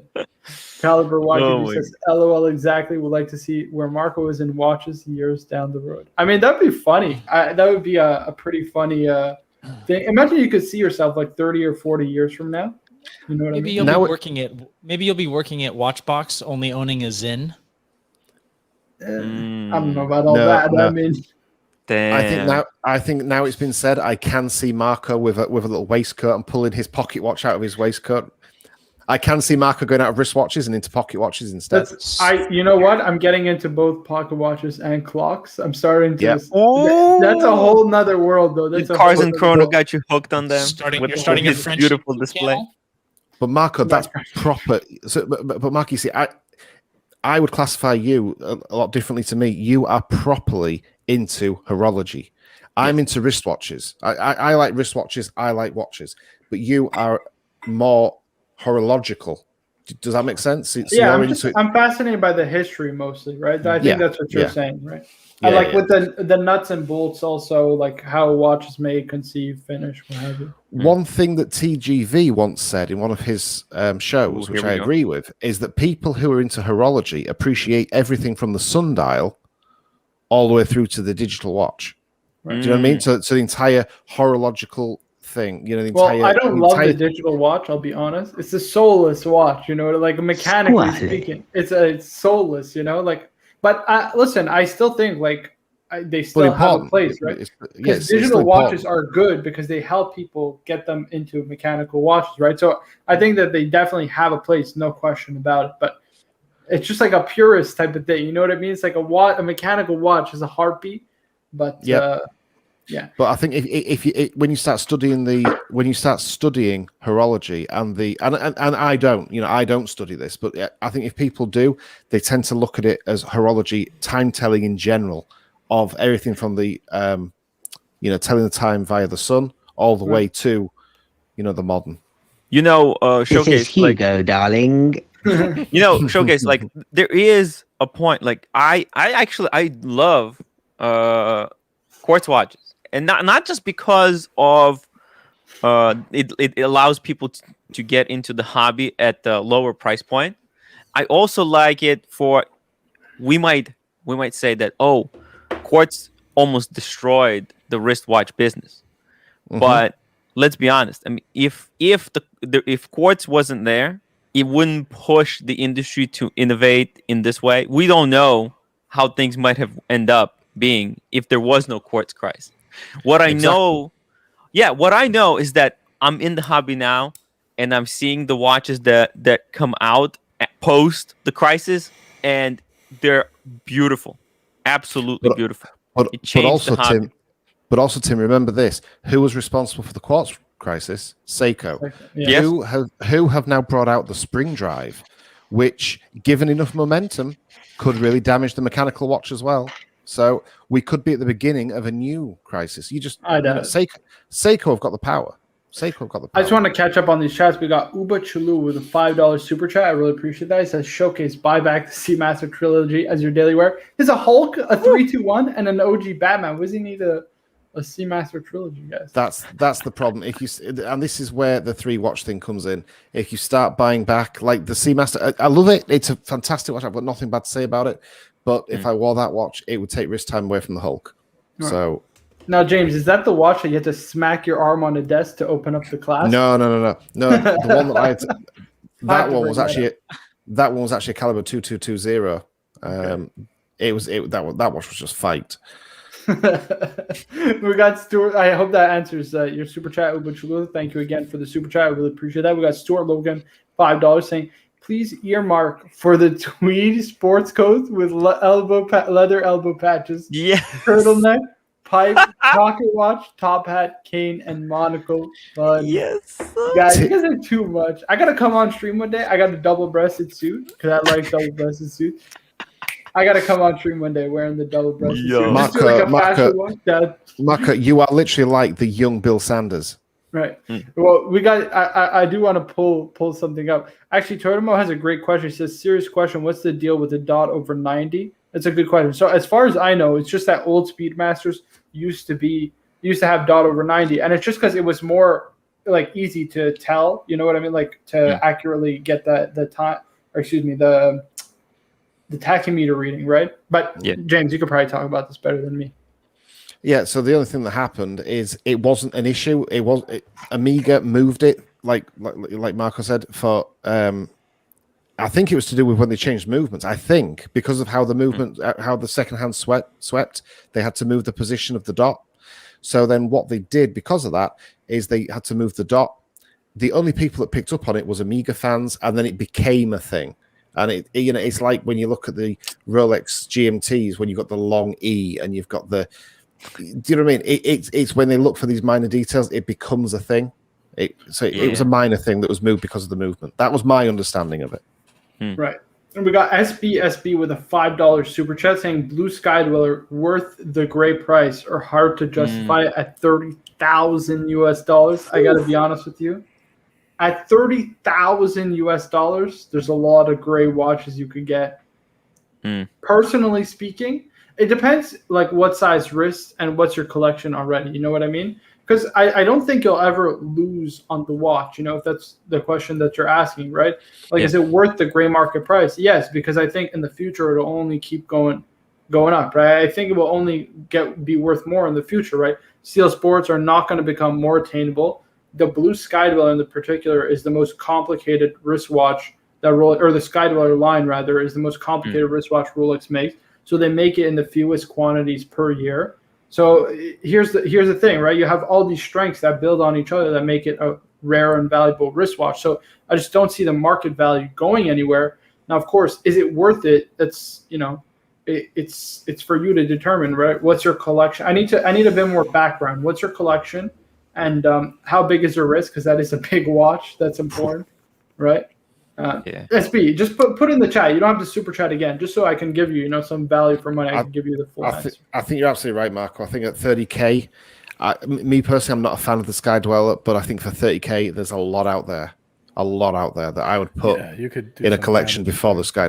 Yeah. Right. You could build a kick-ass collection for 30K. But it depends what his collection is already. You know what I mean? Yeah. It depends, because if he has a kick-ass collection already, then why not add it? That's why I need a bit more background. We got Logan Hall saying, Marco, you need to do streams at 7 a.m. and and talk about GPH. I love, guys, watch Art Side. I call him Bill Sanders from Bill Nye Science. Bill Nye, Bill Nye from Watch Art Side. That's the one. I like to call him Bill Nye from Watch Art Side. It's just funny, but he's a great channel, guys. Watch Art Side is a really good channel. He's such a pleasant guy, right? I like watching him. The Aristocrat saying, does the interior of the watch give it a soul, or the story behind it? Both. It's got to be both. It's all about the dial, man. Medi says, just refused from my AD Black Explorer 2. Am I stupid? Yes. If he's getting you something different instead, maybe. Yeah, it depends what else you're getting. Yeah, I hope you're getting something else. On the plus side, if you said no to the Explorer 2, that's pretty proving to your AD that you're not a flipper. You could look at it from that aspect. Because if you're a flipper, you just take the watch. We got Daniel Katz with a $2.80 super chat. I really appreciate that. He says, spring drive partially mechanical. It's all mechanical. There's no battery. Well, there's a quartz regulator, right? There's a quartz regulator. Yeah, I would argue that. I would argue it's 80% mechanical. Right. It's mostly mechanical, but there is that little bit. You know what I mean? There is that little bit that makes it. That little bit is enough to put purists like yourself in a frenzy. I think that's the thing, because they don't classify it as a true mechanical. Guys, I got to run. Sorry to cut you off, but I got to take care of something. I was supposed to leave at 5. I'll be back. AJ, take it easy. Take care, JJ. Thank you for joining, man. I appreciate it. Anytime, my man. Anytime. See you guys. Love you, bro. See ya. But the perfectly smooth sweep on a spring drive. It's beautiful. It's pretty beautiful. It's nice to see. I can't lie. It's like there's another one, Frederick Constant. I'm going to come back to this, but I just want to answer this. Dionys says, Marco, did James acquire his Ed White from an AD or gray market? I believe it's from an AD. AD, yep. So I put the order in way back when. I think I've been waiting for that watch for 14 months. Basically, as soon as it was launched, I went to the AD and said, I want that watch. I put the pressure on when I knew my son was being born. So he was being born in May, and they promised me it for May, and they delivered. So wow, can't fault them. Incredible. This is the watch from Frederick Constant. It has a silicon oscillator, so there's no actual what's it called, like a traditional balance in this, right? But it operates at 40 hertz, and it has a perfectly smooth sweep. Isn't that nuts? Crazy. I think that's pretty interesting. The sweep on a Grand Seiko, when you've got a quartz drive Grand Seiko and you watch the sweep, honestly, it's something that I didn't realize until I owned one, and then once I saw it, I thought that's just beautiful, and it's just so hypnotic to watch. It is beautiful. It's beautiful to watch, like a high beat, even like Rolex's beat, like.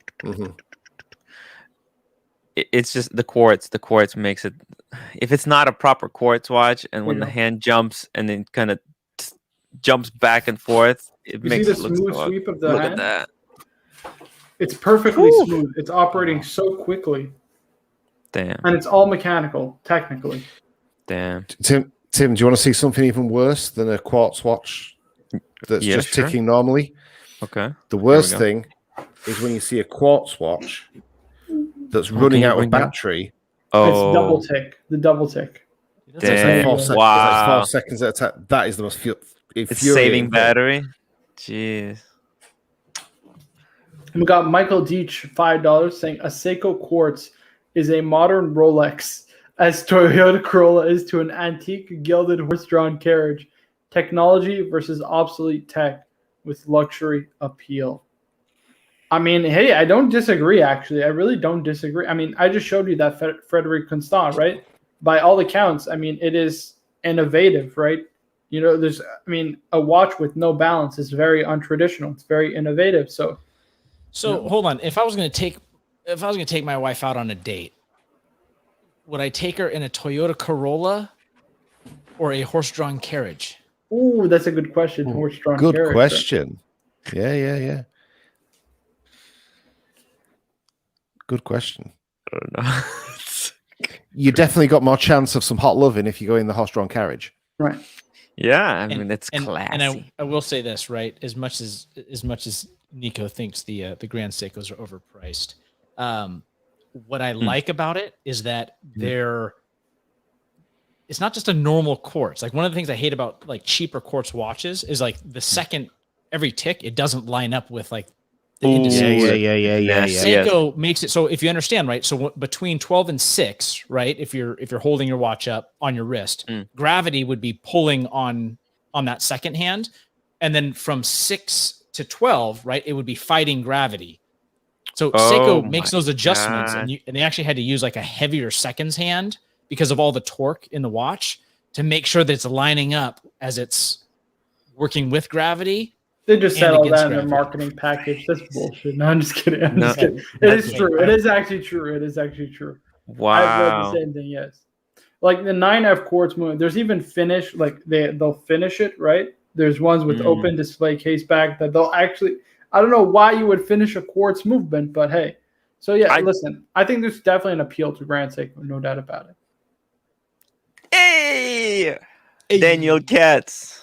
We got Daniel Katz, $2.80, says, Tim, love the Simpsons /AC3 shirt. Tim, you want to drop the merch store? The merch store? Yeah, is this the 100% cotton, or is this one the premium blend? There's both. There's the luxury blend, and then there's for the rest of us.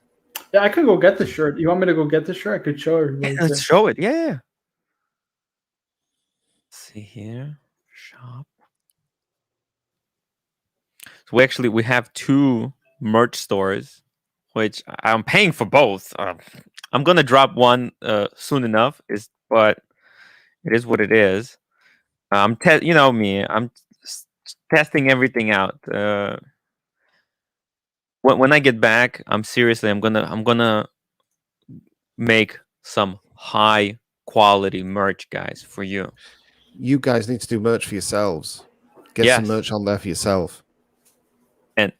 And I want some merch from the community. You know, something for showcase. Something for we'll take all the profit.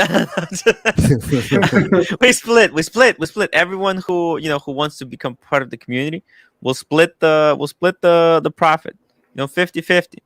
I have to take half because I have to freaking pay for the website. Right. We got Wes saying, if you're finding ways to hate on Spring Drive, you're probably not fun at party. I mean, I tend to agree. The only thing I would say is this, right? I got nothing against quartz watches, because the problem is there's a whole conundrum that quartz will get people into mechanical wristwatches, right? People don't just start out typically buying a mechanical wristwatch unless, their parents are collectors, which, just often isn't the case for the average person. So that's why I like quartz collectors. But as a purist, right? As a purist, it pays. It's a soulless watch. It's soulless, guys. There's no heart. There's no mechanical heartbeat. That's the problem. But I mean, listen, that's just my personal opinion. You know what I mean? Most people don't share that. I'll tell you this, Marco. The watch might be soulless, but the person who wears it has a soul, and I think that's what matters. It's like the person. It's the person behind the watch. What's the most annoying brand collector at parties? Because sometimes, and I'm a Grand Seiko fan, but sometimes Grand Seiko fans are a little annoying at Watch Meetup. Omega fans would also be very annoying. What about JLC? And Rolex fans. They always got to remind people it's better than Rolex. You know what I mean? I would actually say Rolex fans, wouldn't you? Yeah, some are very like more, dickish, like a little more no question. douchey. Like Right, some are very Yeah, dickish. I got Yeah, 100%. I got a Rolex. There is that part of the Rolex community. They don't know anything about Rolex. They just know it's Rolex. It's Rolex. Oh, Are you wearing a Seamaster? Are you wearing a Submariner? No, it's a Rolex. What are you talking about? That's a funny one when you compliment them in public. Oh, that's a nice GMT. No, it's Yes. a Rolex. It's like, By the way, Tim, I'm gonna keep going for. We're almost at 2 hours and 30. I'll end at 2 hours 30. So if you want to say your show for 5:30, Oh, okay. Cool. we're gonna go over to Tim Wright in about 15 minutes because we got to share the love. We're a community. We got to raise everybody up. Speaking of which, guys, I got to give some shout outs to my guys. We got Showcase Watches, guys. Tremendous YouTube channel. He's back. He just had a son. Congratulations again. He's back on YouTube making videos. So guys, please be sure to check out his channel. One of the foremost enthusiasts on all things watches and particularly Omega, no question about it.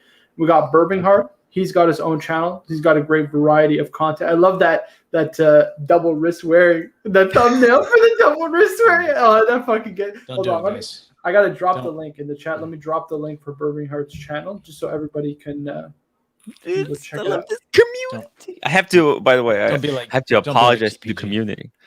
I have a apology stream kind of. I'm gonna start with Here we go. I got to make up.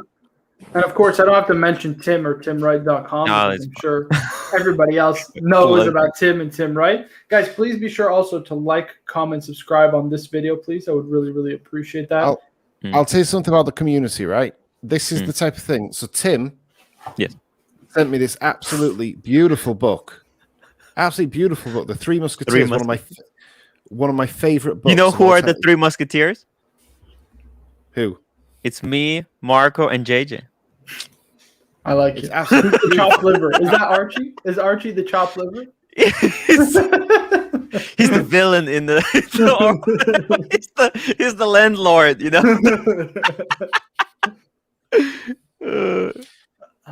And of course, I do have to mention JJ just departed. Gentleman's Hangout, guys. Please be sure to check out Gentleman's Hangout. Sorry, JJ. Sorry for interrupting you. Please finish. Sorry. Go ahead, James.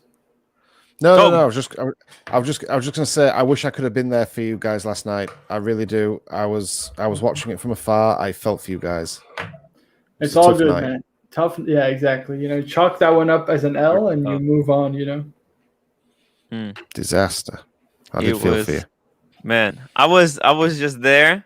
It was like, can I tell you? I'll visualize this for you. So you understand.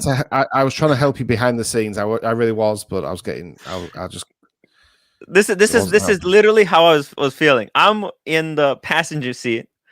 Archie is behind the wheel, and we're driving off a cliff into an abyss. We're driving off the off the Grand Canyon. I'm just there like, wait, if I jump out, I don't know what's gonna happen. So I'm just like, okay, I'll just stay here. I'll take all the blame. But if anything, I can kind of grab the wheel and maybe avoid this whole disaster. We got a super chat, $5 from West P says community. That's a solid 3 amigos. Y'all are more like the amigos. I appreciate that. By the way, I have to ask JJ. I played the watch and learn intro at the beginning. I don't want to get flagged. You know what I mean? I don't know what I have to put in the description. Man, I also have to make the thing for JJ at the bottom, the social media. Same thing for you, Marco. I'm gonna try to make those sometime. Maybe today, maybe tomorrow. I need to make one for Rolex as well. Let me write this down. Holy shit! You got a lot of work to do if you think you're going.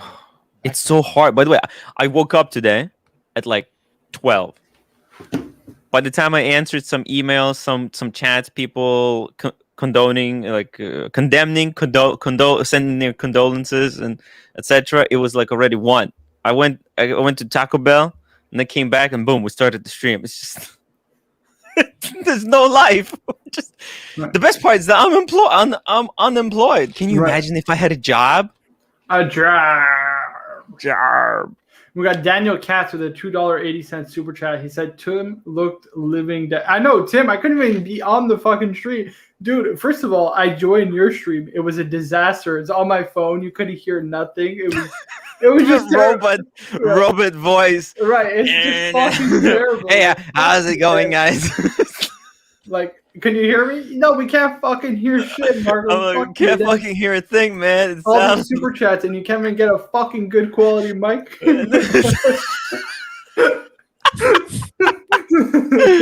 Oh my god! Oh, what are you gonna do, man? Yesterday was just a train wreck. It was a car crash in a car crash. Just a pile up, just, right? like one exactly, of those. Exactly that pile up. Right. We got Stuart Logan with $5 super chat. Thank you so much. He said Tim was AC Cowlings to Archie's OJ. Okay. I don't know what that is, but I don't know what that is. I appreciate it, Stuart Logan. Elaborate. He's a legend. Stuart Logan. He's a legend. Yeah, please elaborate to us in the chat because I do want to give you some value for money. I just want to look back of SBSB. I think the wheel should have been grabbed, Tim. The wheel should have just been dragged and just run him off the road safely. I don't think he would have let me grab the wheel. He would have we would have crashed right there and then. We would hit a lamppost and I would be flying through the windshield. Face first into some rock. We got Alex Watchholic, $5. Thank you so much. He says, Marco, are we doing Hamilton 101 interview together? When? Just JI, I don't know what that is. I think just interested. I might buy Mark 18 with bracelet from AD. How much discount is acceptable? Thoughts? This guy, Tim, Alex Watchholic, drives me up the bed. What's the up the wall and around the bend, right? Is that what the British saying is? Up the wall and around the bend? Dude, this guy's getting a dual time overseas, okay? And I mean this with all due respect, because I think any Hamilton is a great starter watch, and I think the Mark 18 is also a good watch, right? Yeah. For a reasonable price, right? Get that pre-owned because there's a bit of price gouging there from IWC, but that's just my opinion. Why would you get an IWC to hold you over? I don't get it. You know what I mean? It's like you're gonna lose money on it very clearly and obviously. Just forget it. Forget it. I'll say guys, this. Guys, I'm gonna have to fly. I'm gonna have to fly, so I'll catch you all later. So no worries. Take care, James. Thanks for joining. Thanks for having me on. Cheers. To be honest, like if he had a great relationship with the AD, you can take a $1,000 hit on the chin, no problems asked. Like I can buy it from my AD, no problem, because I already they kind of gave me so much money, so much value in the watches, so I wouldn't mind buying it for the relationship. But he's very impatient. But you know what? That Hamilton khaki, Birmingham. Do you have one of those? Probably do. Yeah, I have a khaki king. Can we see it? And how much one of those go for? $500? I gotta go get it. I get them up for like $350. Right. Exactly. Well, maybe get one of those. Just MSRP. I mean, they sell them in at higher end jewelry stores, right? As the entry level piece, but you can get them cheaper online or used. And it's not like he doesn't have watches to hold him over. He has a bloody No Date sub. He has a Datejust. He has a Reverso. I mean, he has a Patek 5227R, guys. Whew. Alex, slow down. That's what I think. You got to slow down. Take it all in. Just enjoy the hobby. Enjoy what you have. Take it all in and slow down. That's what I think. You got to slow down. I like how Conrad denied him. I in the WhatsApp group when he asked us By the way, where is Cooler Fiend? I gotta make him a Marco, but I don't see him in the chat. Yeah. He's busy. Maybe he's watching. I don't know. But if he leaves a message, if he does live in Vancouver, right? So it's different time zone. So funny.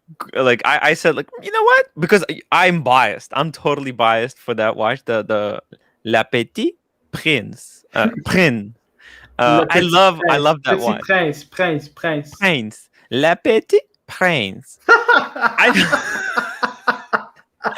But you don't pronounce the T at the end of petit. La Petite. La Petite. I cannot not pronounce it. My tongue. Petit. La Petite. Prince. La Petite Prince. I can't do it. It's hard. It's hard. But I'm biased. I love the dial of the watch. So I'm like, yeah, do it. It's a beautiful watch. You can get it on a leather strap. You got the glide lock in the thing. I freaking love it.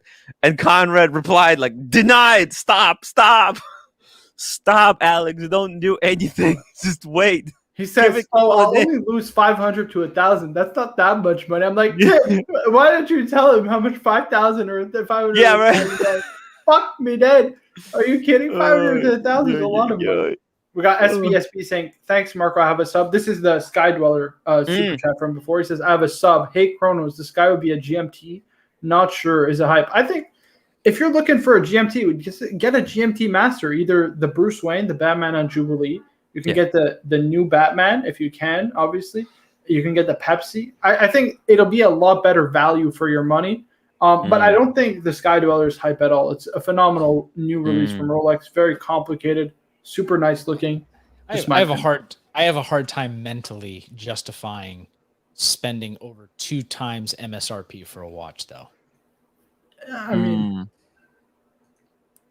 I get that. Yeah, it is something. It is a hit, but that's I mean, if money ain't a thing, but Birmingham, don't forget, you can't get a Sky Dweller at retail, right? You can't. Not a blue Sky Dweller, right? Not unless you spend buku money. So at the end of the day, you're saving yourself a lot of money. Is it hype? Is it hype? I don't think so.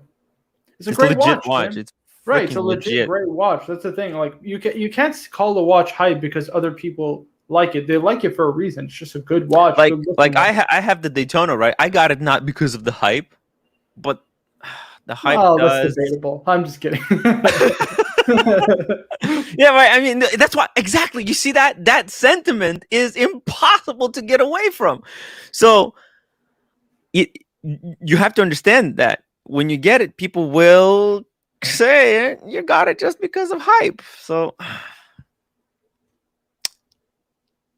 hard. Yeah, Cowlings was a football player that I think he drove OJ back to the house or something like that. Like he was involved in the chase. Yeah, that's pretty bad then. I'm gonna drop the link to the.